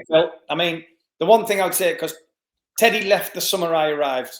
You know, he did, yeah. He was my absolute hero. And I had his Puma Kings, you name it, everything. He was, and rightly so. What a player. So the reality of life is, so Teddy's again one of those that, as everyone will attest to, Teddy wasn't the quickest, wasn't the strongest, but was definitely the cleverest. So when Teddy left, and obviously we were in a division lower, he used to come back down to New Eltham and see everybody because he was that kind of guy. He'd come and watch your reserve games all the time. Top class bloke, I have to say. Yeah. Obviously, come down and see the guys when he wasn't in Nottingham, and subsequently, obviously, carrying on to Man United. The one thing I would say is, again, when we came up against each other eventually, Teddy was a really naughty player. He had me on toast. I would try very hard to hurt him. Never got too clever. Also, there's nothing of him either, was there? He was so wiry, but he was so strong. The picture, and everyone always makes that statement about how Teddy was slow, as in not quick on the grass. Teddy was way ahead of everybody in here, way ahead. Yeah. So we've had some absolute ding dongs when he was at Forest and when he was at Man United, and if I came out level on one of the games, I'll hold my hands up and accept it, because Teddy was one of the best. 100%. Did you play with him in the England under 21s? Sorry? Did you play with him in the England under 21s as well? No, not at all. No, because that was a similar era. You must have just missed each other. No, I didn't play with Teddy. I mean, my under 21 era, thankfully for me, was the likes of Paul Gascoigne, Michael Thomas, David Rocastle. Yeah, some top players at under 21 level, and them guys obviously went on to represent England at senior level way before I did. I had to wait between my last under 21 cap to my senior debut against Sweden at Ellen Road. My gap was 7 years almost. To continue to try and graft. So when I came to Millwall, all that was way behind me, and I had to try and climb the ladder again. And to actually get there was amazing. But no, Teddy was. I watched Teddy when he played. When you talk about people who I played against, and you talk about people that you consider that you want to try and get close to and impose yourself on, Teddy was one that he was just too quick of thought process. Moved the ball too quickly. His feet were too quick, and he would slide someone in or create a chance and score before you knew it. So, yeah, Teddy was up there, and he's rightly your hero, because I thought Teddy was an exceptional footballer. Yeah, and he's an exceptional man, by the way. I saw him only, I think, 3 or 4 years ago, maybe not 3 years ago, when Gareth Southgate was inducted into the Hall of Fame. I was invited down to the Grosvenor House, and Teddy was there, and it was the first time I'd seen Teddy for a few years. And ding dongs aside, we had a warm hug, and you just once it's all finished and done, you're on the pitch. You try your best to do what you can against an opponent, but once it's over, it's over. Huh? I'll be honest. Chris normally does these podcasts himself. I'm not sure he's probably ever had a guest with such a roll call of football royalty that you've either played with or against. I'll be honest, it is quite phenomenal, Colin, Well, no, as listen, somebody who I watched you consider play. myself extremely fortunate that my career has given me more than I could have ever dreamed of as that kid from County Durham. Yeah. But the one thing I always say, and I will repeat again, is that when I was young and I was on the verge of not being invited into Middlesbrough as a 16-year-old, then someone believed in me. Then someone believed in me again. Someone believed in me again. And even at that point where everything's great, there's a crash coming. And they happen. I think they happen. I was And just if going to you're happy say, for that to happen, your career will be okay. But I got in the first part of my career, the one thing that before I moved to Millwall, when everything was going really nicely, Manchester United bought Gary Pallister for a then record British transfer fee. Bearing in mind where it is now, for a British record transfer fee of I think 2.3 million back in 1987. My understanding from Pally was quite soon after, there was in the old newspapers on the Sunday, there was a piece that said Manchester United about to prepare a bid for Colin Cooper for £600,000 to go to Manchester United. It never happened. They signed Dennis Irwin for the same fee, who I think was a pretty good, you think about what Manchester United achieved in the era Sir Alex had, so that was probably the right fit. And my career went level and started dipping, and I had to come again. So that point of my time at Millwall was a hugely beneficial experience, because not only was I given the opportunity to climb again, with the hindsight and the foresight of Big Nick, I had to take on a whole new personality and persona, which gave me the opportunity to achieve the things that I did in the later stages of my career, thankfully. yeah, thinking about that incredible list of names that you've played with and against, one that obviously stands out for our generation is Paul Gascoigne. Yeah. What was that? Because you played with him, in county football as well. Is that right? From what you said earlier. Yeah, well, I mentioned earlier that because Paul was born in Gateshead, which is south of the River Tyne. South of the River Tyne is classed as County Durham, and north of the River Tyne is Tyneside.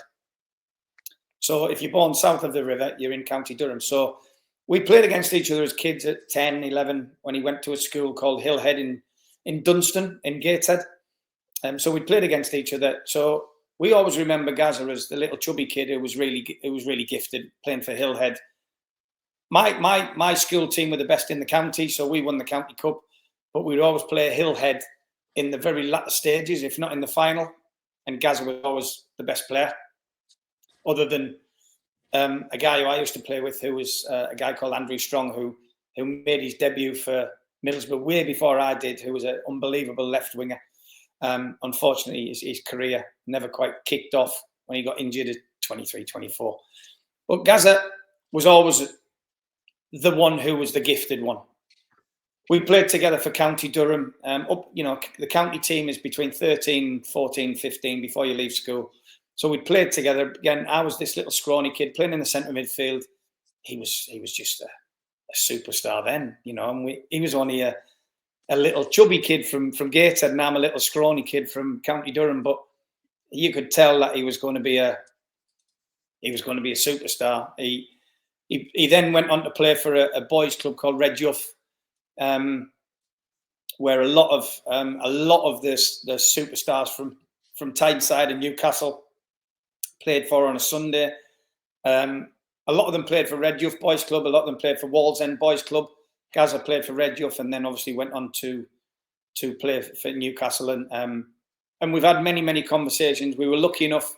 He obviously was in the England squad.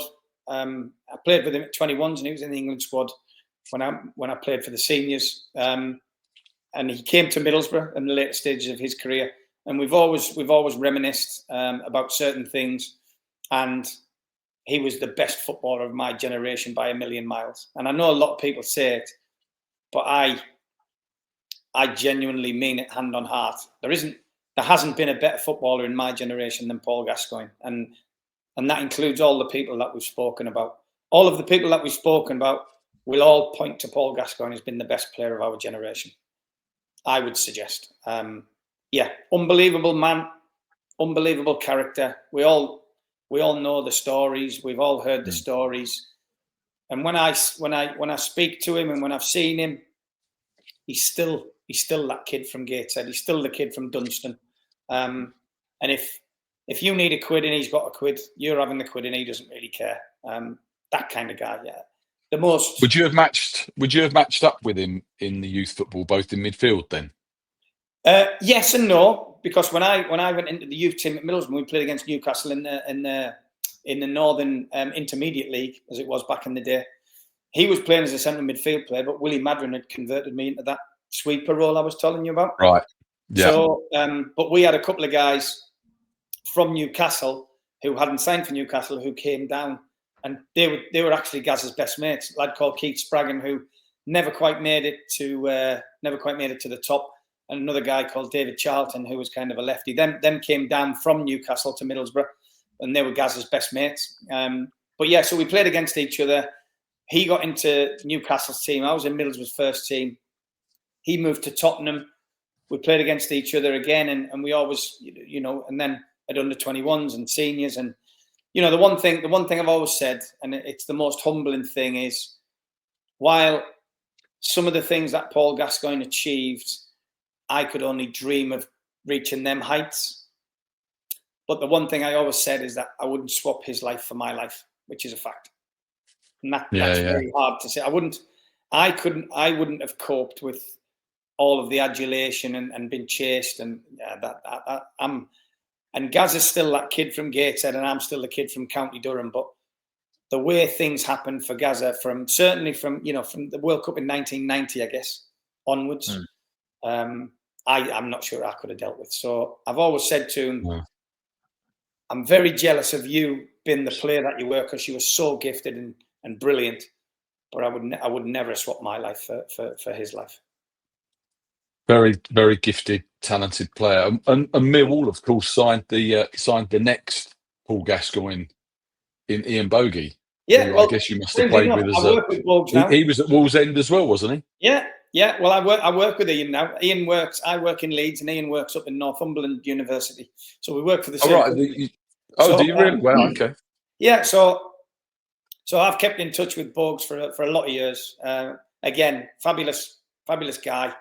A great footballer, and you're right, he was, and he always feels as though that was probably something that kind of held his curse rather than a blessing. Yeah, and he says that quite openly.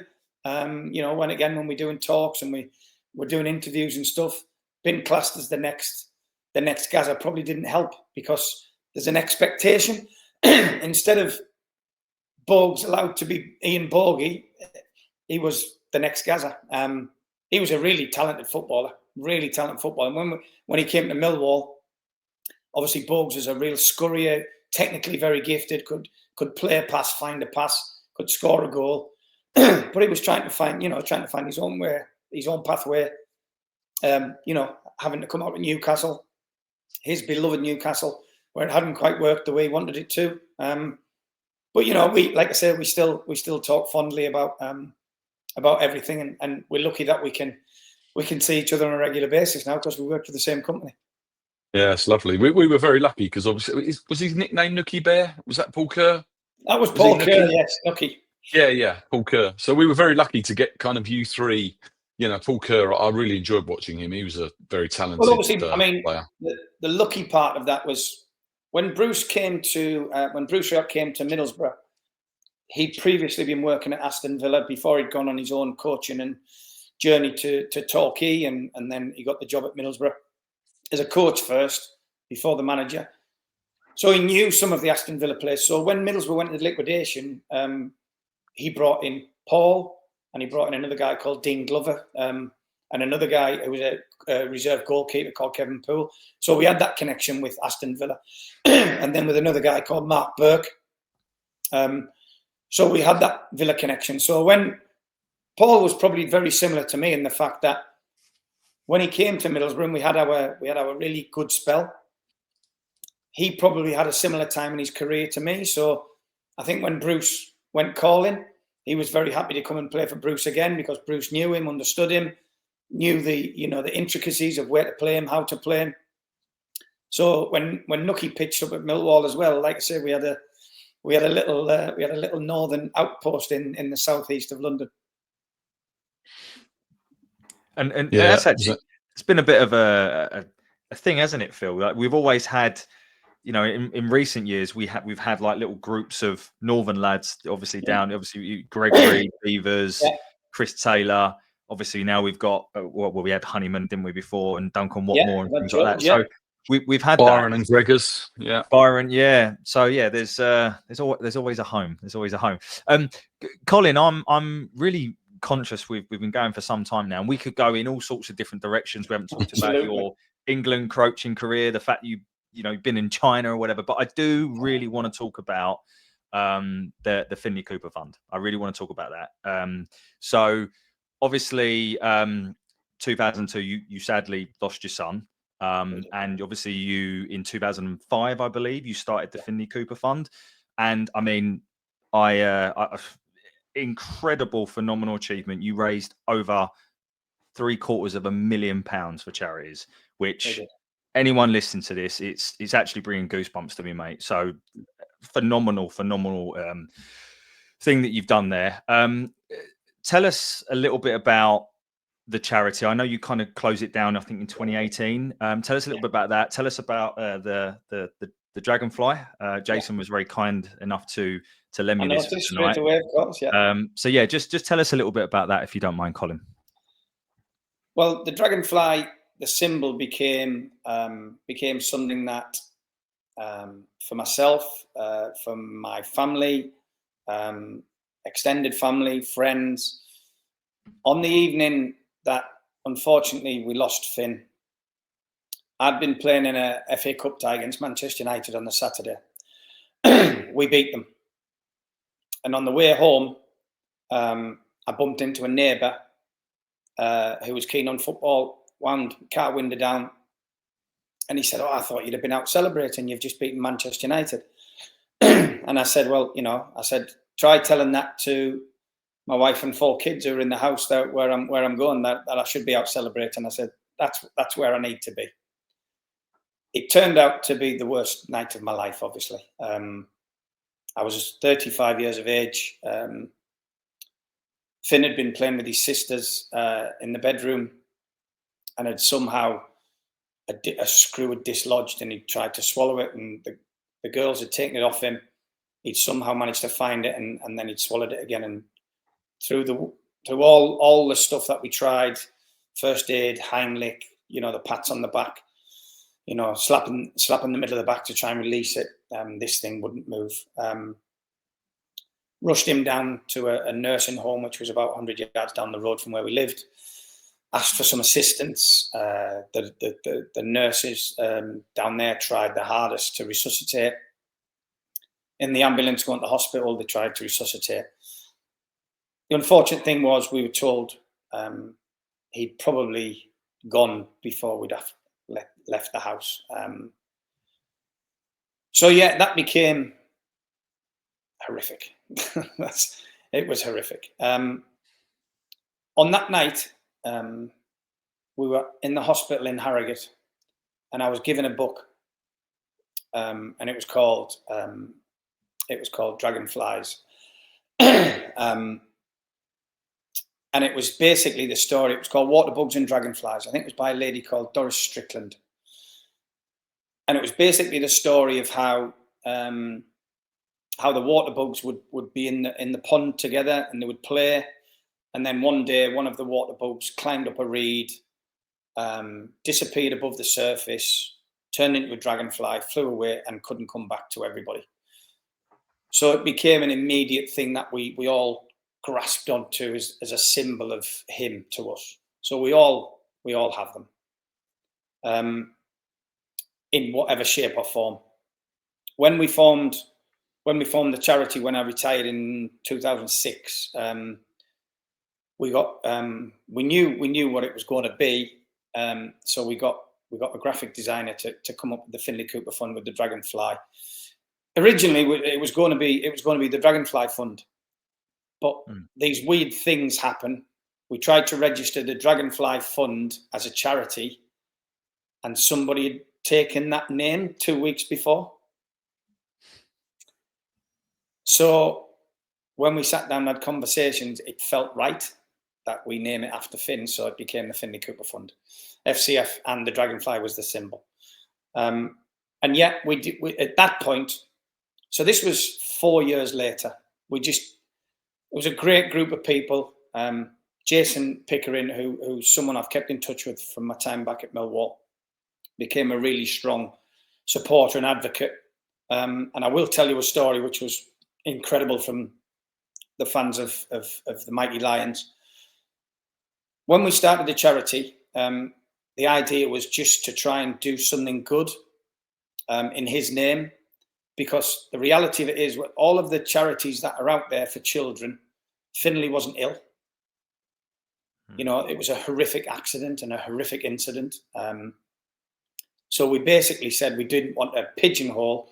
We wanted to try and do as much good as we could for kids who were having, or their families who were having a rough time, a difficult time. Whether that was, you know, the first person we give some money to was a kid who'd had a bike stolen. His mum was in the police force. She'd been diagnosed with cancer, had to leave the police force, couldn't afford to buy him a new bike. That's the first thing. So that was the first thing we ever did. But in terms of fundraising, not that long after, when we started it, I got a phone call from someone at Millwall saying that we want to do something to help. And it was I think a March or April morning. He said, we're going to hold a charity game on a field somewhere. I think it was somewhere around New Elton Way. So I kind of said, that is an unbelievable thing. So basically, jumped in the car and drove to London because I felt as though we had to be there. The weather was horrific. There was snow till we got to like the Midlands. So we ploughed through the snow, but determined that we were going to be there for this game, the first ever charity game under the Finley Cooper Fund. So for me, that showed something, that while we'll sit here and talk about football, and we'll sit here and talk about the people who support certain football clubs and people's opinion of them people, when people are prepared to do something like that for something so horrific, for a guy we've gone back, who played only just short of 80 games, is remembered fondly, but they're prepared to do that, for me, just like absolutely blew me away, and still does to this day. That's the honest truth. So we went to the game. Then over a course of time, things developed. More people got involved. We had charity games at Middlesbrough where the Millwall fans came up and played. We had charity games at the Den where Middlesbrough fans came down and we played. Then we had other fundraising events, you know, balls and sports dinners. And I guess the culmination of 15 of us got together and climbed Mount Kilimanjaro in 2010. And we raised 100 grand, which was phenomenal. Jason Pickering was one of them 15 men, by the way. And that's why Jason will always be. And we lived together in a tent for 10 days. Yeah, he might have enjoyed it. I might have enjoyed it, but what went on in the tent stays in the tent. We were halfway. Colin, I believe there was another famous face in that tent. I believe Jeff Stelling was part of that crew as well, right? Yeah. So what happened was, at that particular time, so I'll tell a lie. It was 2015, of course. 2015. At that particular time, I'd just been offered the manager's job at Hartlepool. And obviously, 2013. So I'd been offered the manager's job at Hartlepool. Jeff is obviously an advocate and he loves his Hartlepool. So between myself and Craig Hignett, who was going to be my assistant, Jeff offered and wanted to come along because we'd obviously just we were going in at Hartlepool as assistant manager and manager. So Jeff wanted to come along. So we had myself, Craig Hignett, Jason, who was there, Jeff, and a bunch of other fantastic men who will be mates till the day I die. We walked up Kilimanjaro and walked back down, and became like a band of brothers.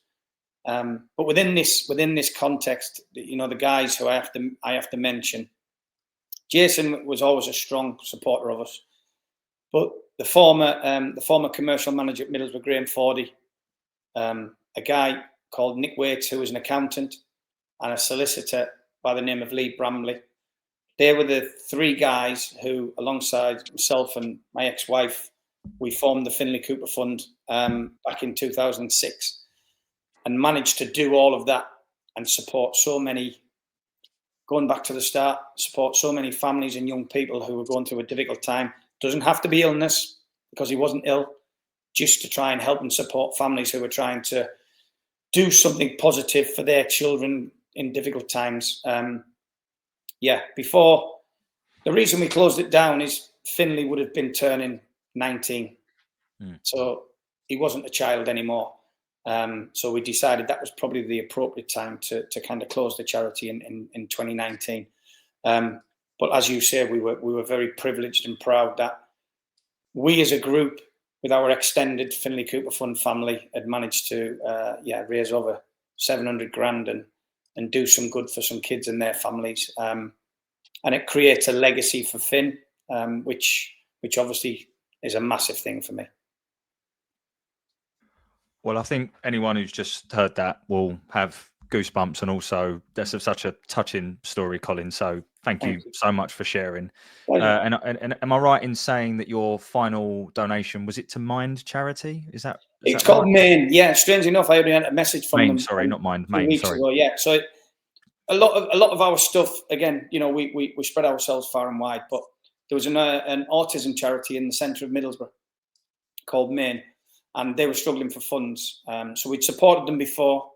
They wanted to move into their own premises. The premises that they were trying to move into was basically a stone's throw from the Riverside Stadium. So we all decided that we created a legacy project and give them £100,000 to get this centre up and running. It's still open, thankfully, because I was contacted only a couple of weeks ago by the people who work there.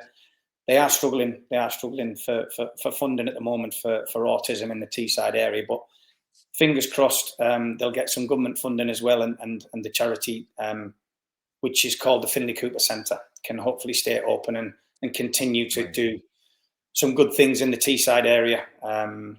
Which was very fitting. Very fitting. Amazing. Phenomenal achievement, Colin, and a great memory to create for your son. Must have been a really most terrifically difficult time for the family.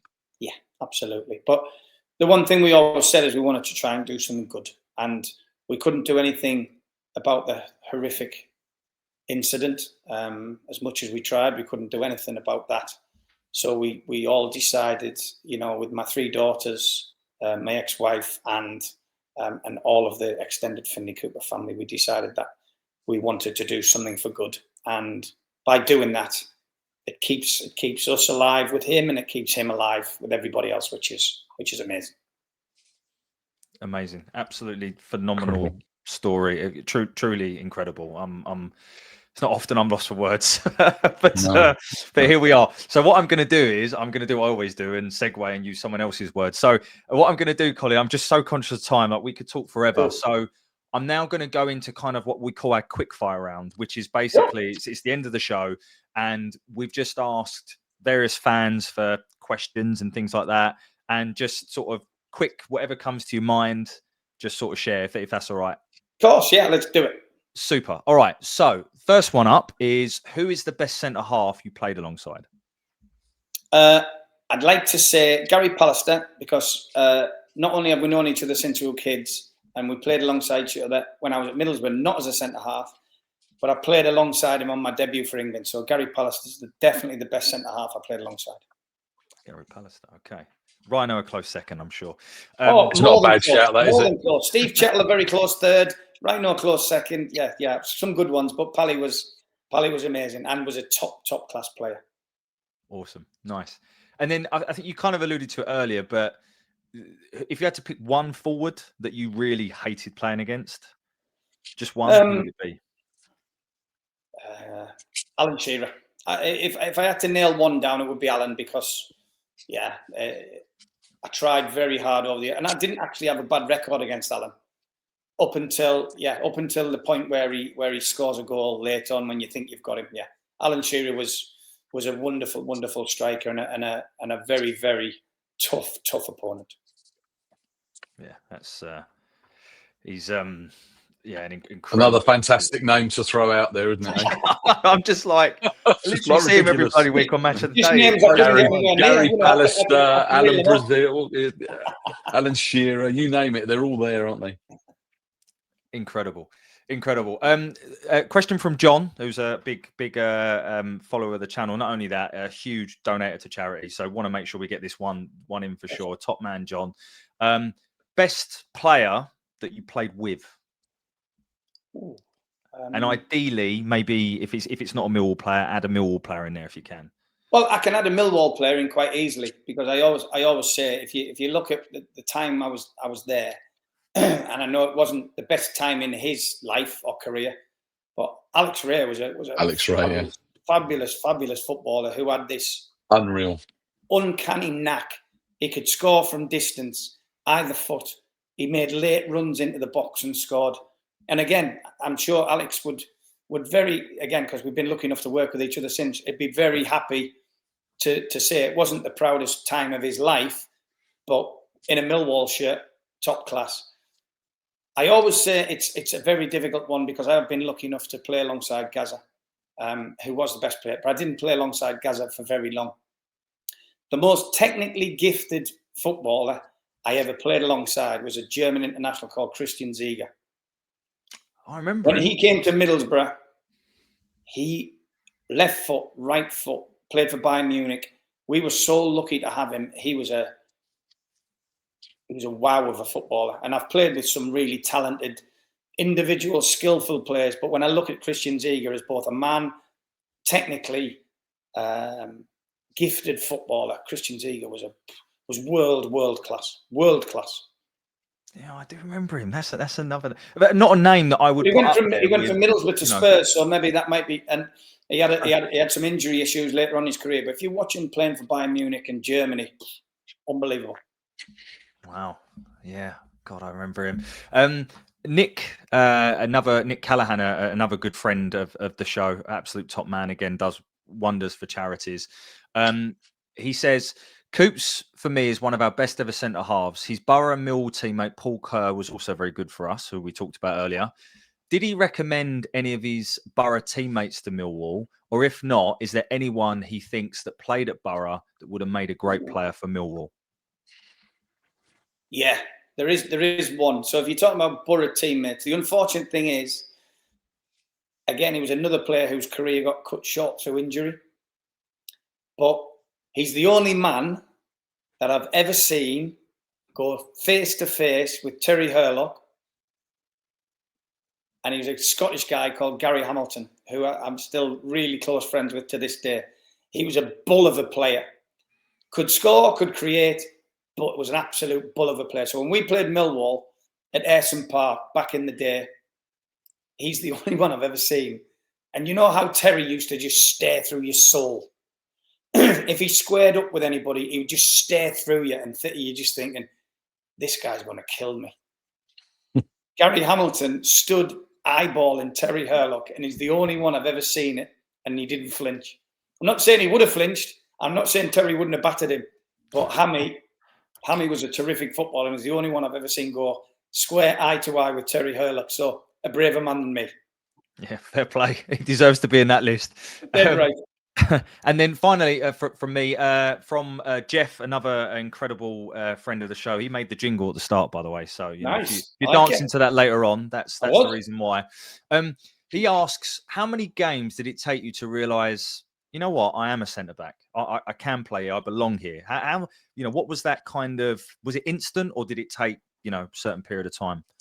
Well, I think the reality of it is when you do something and things go reasonably well, and you get the building blocks, and you get the confidence, and you get the backing from obviously two centre backs in Mick and Taff, then you're made to feel as though it's good. I think the reality of it is, as I said way back, it probably went way better than we all thought it would. And I'm grateful for Mick and Taff for spending that time and giving me the confidence and belief that I could actually go and do that for them. Because I was willing 100%, but it could have still crashed and burned. So I would say it was a process of things going well, confidence building blocks. So yeah, it would have been a little spell of time, but the reality of it was by the end of that season, it felt pretty natural. So yeah, and that's why I've always said I'll be very grateful for Mick to give me the chance of the second half of my career. And okay, I've got a couple of questions from people along the way. Who would you like to have chinned the most, David Speedie or Stan Collymore? Well, I tried to chin Stan, but I couldn't catch him. I tried to chin him with my leg, and I couldn't catch him. But the fact that we actually had the next 2 seasons together at Forest, let's go with David Speedie. Although I'm led to believe he's a bit of a whirling dervish and would scrap his nan in any way, shape, or form. Yeah, they're both irritating players, I'd imagine. Though. Yeah, I would. No, in actual fact, definitely David Speedie, because I remember as a kid, on the day, Bruce Rioch made me the youngest ever captain of Middlesbrough. Tony Mowbray was ill. We played Coventry City, and I was playing at left back, but Bruce Rioch made me captain. So I was only, I think, 20 at the time, 21 maybe. We beat Coventry 5-3. Bernie Slavin played for Middlesbrough. He scored a hat-trick. And David Speedie scored a hat-trick on the same day. Unbelievable scenes. But he was horrible. He was a horrible little man to play against. I don't know him as a guy. And as I say, for me, it's once the dressing room doors are closed and we're back indoors, I can be happy and friendly with anybody. But he was horrible to play against. He was a horrible little rat. But he could score. Yeah. So yeah, let's go with David Speedie because I played with Stan. I wouldn't want to chin Stan. No, fair enough. Worst referee from that era? Oh no! Do you know what? I think we had the best. I think we had good referees. I always remember people like George Courtney, who lives very close to where I'm from in the northeast, who would always have a slanging match with you. So if you have a go at him, he would have a go back. I always remember Peter Milford with the hair. Yeah, the grey hair, but the long locks, but again, it was always be you'd have a go at them, and it would always be who the hell do you think you're shouting at? You're hardly having. So I think we had a good mix of referees who were tough, fair, let you get away with 1 or 2, would nail you when they needed to nail you, but would also have a little. You could have a little bit of a go at them. So right, you're suggesting they're not like that nowadays. Yeah, all referees are rubbish. All of them are rubbish.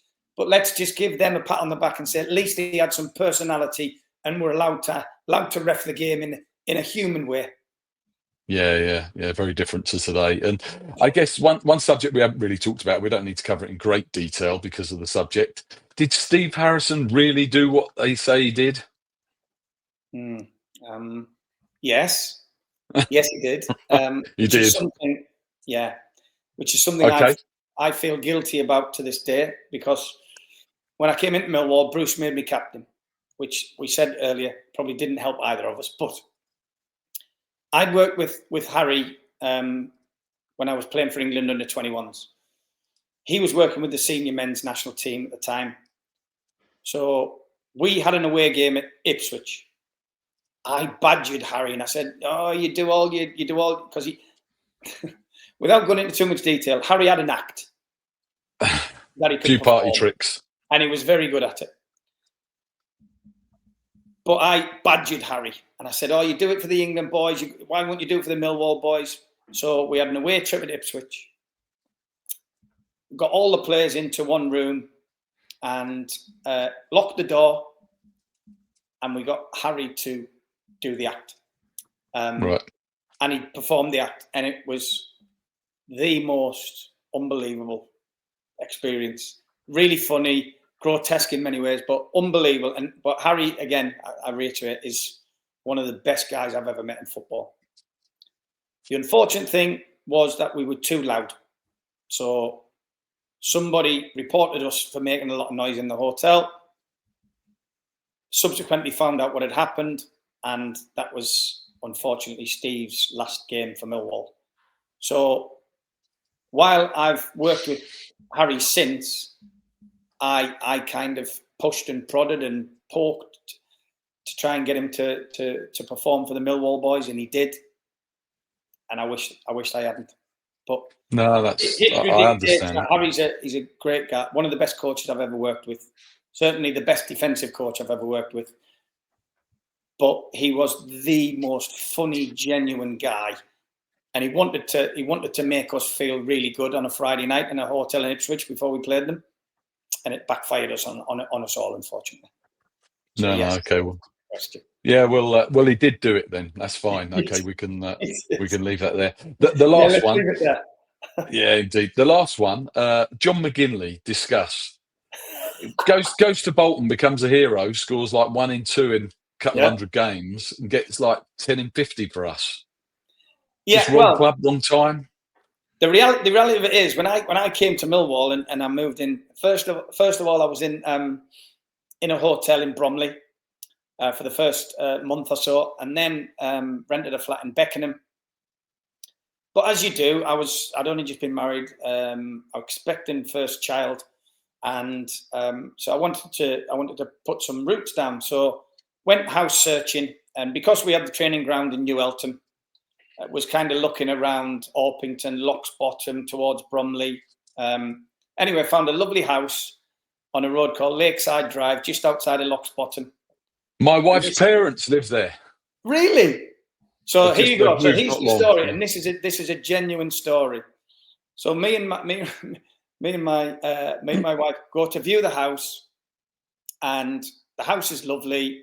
It's obviously way over what we can afford, but we somehow managed to scrape it together. Put a deposit down in the house. Literally on the day we're moving in, McGinn's on the street, and I'm saying, "What are you doing, McGinn?" He went, "Coops, what are you doing?" I went, "What's the matter?" Bearing in mind we'd had a few nights out, because I was new, and what are you doing, Coops? I said, "What do you mean, McGinn?" He went, "I live next door."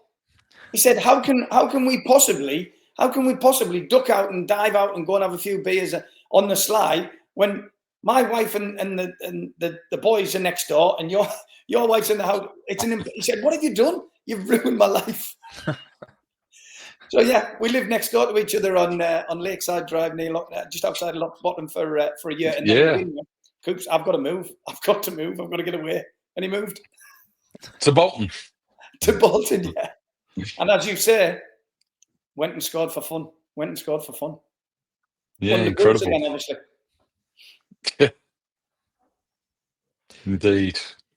Crazy stuff. Great guy. I mean, McGinn is one. Yeah, McGinn, Aidan Davidson, two of the funniest guys you'll ever come across in football. Promise you, 100%.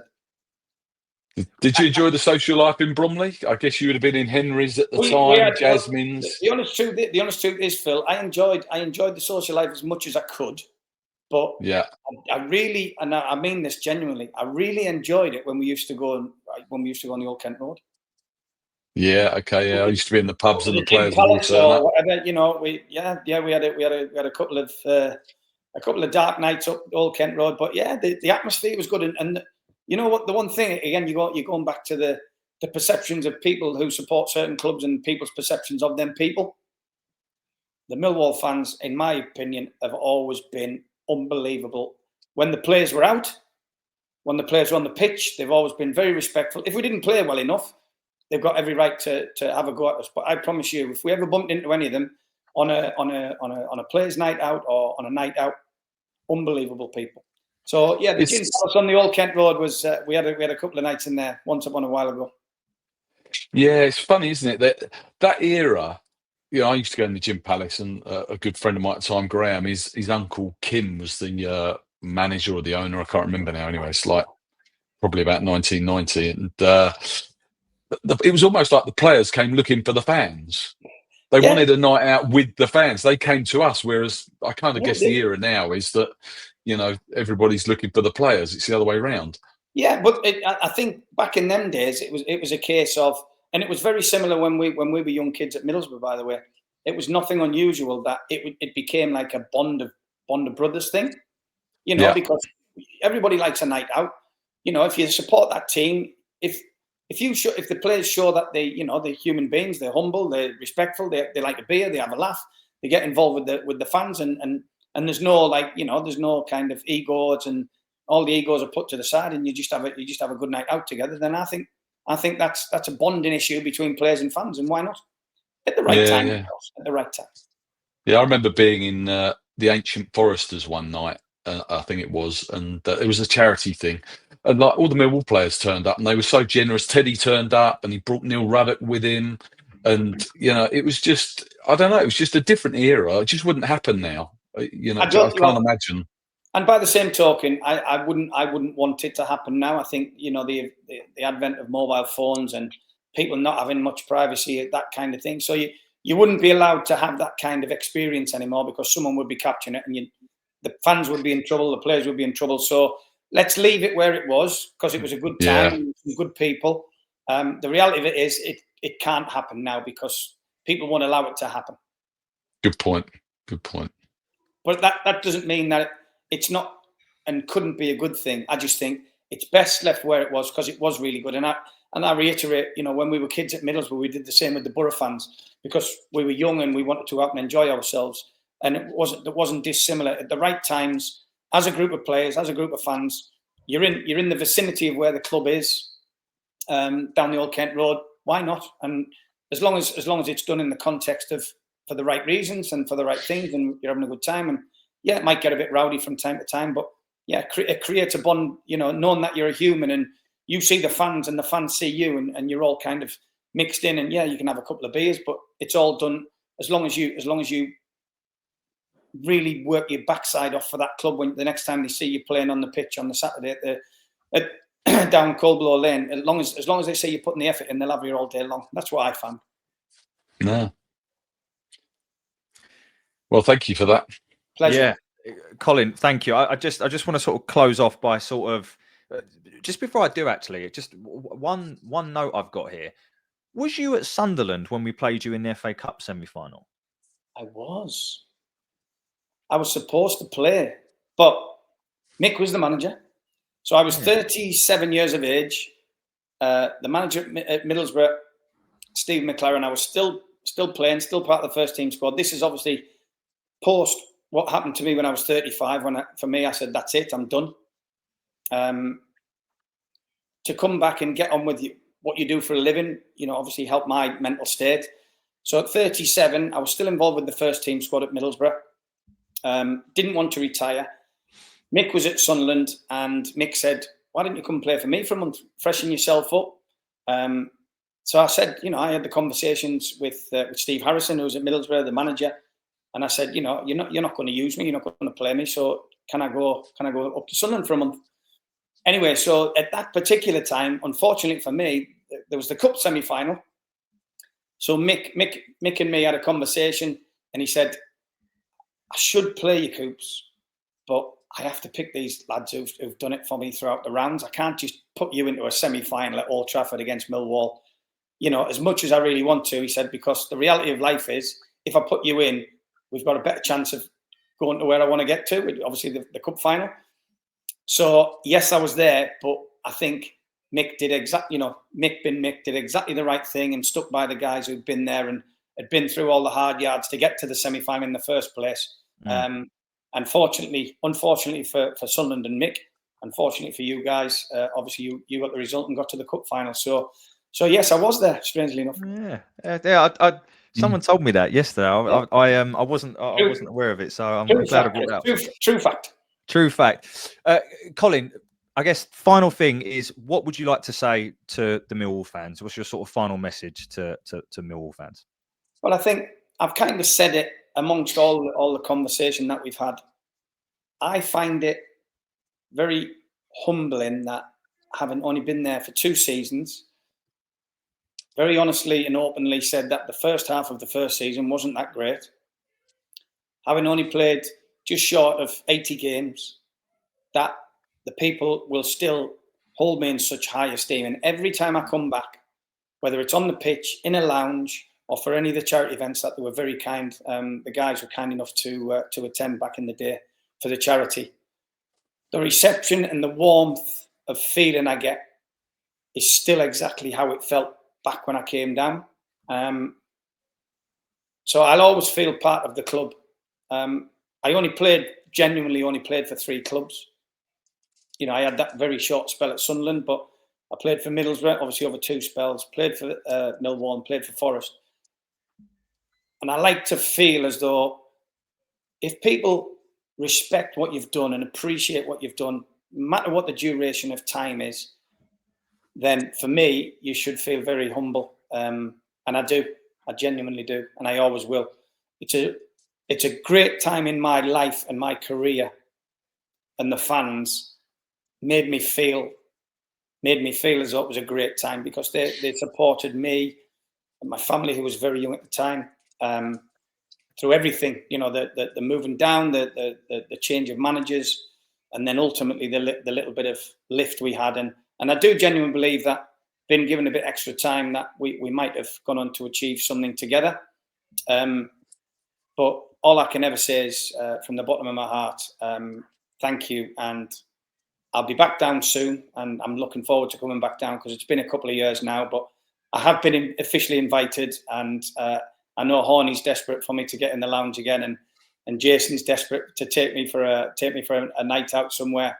So I'll be down, hopefully well before the end of this season. And I look forward to anybody who wants to come up and have a chat, then by all means do so, because you all still hold a special place in my heart. Well, lovely to hear. Lovely to hear. And I think, you know, everything that Millwall gave you, I think you gave us back, you know, so much. And I have to say, genuinely, Colin, it's been an absolute pleasure to talk to someone that not only has had the career that you've had, but to be so humble about it, and also to be such a genuinely wonderful human being. So thank you. It has been an absolute pleasure to talk to you tonight. We've been talking for 2 hours and 20 minutes, and it feels like it's gone like that. We've only touched about half the questions we prepared as well. There's so much other stuff. You're right. But, I mean, there's so much more, and maybe what a phenomenal career! What you should be so proud, because what a phenomenal career! You know, it really is. Well, I am proud. I am proud. I always quote, and it's actually a quote that doesn't exist anymore now. But I always quote, before Oasis got back together, Noel Gallagher was asked the question of, do you not pine for Oasis? And he said, why would I pine for something that I did? And people say, do you not miss your career? No, I don't. I don't miss my career. I did it, and I had it with all the ups and downs. So I don't pine for it because I managed to do it. I look back with a huge amount of sense of pride and like you said, humility, that I was given the opportunity, people believed in me, and the people that supported them football clubs also took to me, and I obviously did something that they appreciated, which, as I said, and I wouldn't belittle anybody, it's 30 years ago. So anyone who A, has the memory and capacity to remember, thank you, and B, anyone who thought that I actually give any kind of performances that they enjoyed, then it was my pleasure, believe me. It's inspirational, Colin, because there's so much about your character. You talked about being a youth footballer, and you could easily have drifted out of the game. True. To have been from there, to have the career that you've had, and obviously the personal tragedy and the things that you've been through, and to play for England, it says an awful lot about who you are as a person. Well, that's and the people around you, by the way. But I'm sure 100%, whether you've already done it or whether you will do it, you sit your hero in this space where I'm sat, and Teddy Sheringham would be no different. And we'll never get him on, sadly. Teddy's achieved the damn sight more than I have in my career, and I'm 100% sure Teddy would be as humble and as thankful as anybody. So put Teddy Sheringham's face in front of mine, and I bet you get the same. We'll let you text him and invite him on. As long as he doesn't want to knock me out, I'm all right. He just thinks I'm a stalker, so he's never going to respond to me. Fair enough. Well, Phil, thank you very much for being my companion on this one. It's been quite frankly the most enjoyable interview I think I've ever done. So genuinely, thank you, Phil, for coming on and doing that. And Colin, thank you so much. Looking forward to hopefully see you down the Den at some point, as you said, before the end of the season. I look forward to it. Hopefully bump into you and we can maybe share a beer as well. That'd be nice. That'd be lovely. Perfect. Amazing. Cheers, guys. Thanks very much, everyone. And as always, of course, bye for now. Hi, it's Steve Morrison here, and you're listening to Chat with Chaps, chatting Millwall, come rain or shine.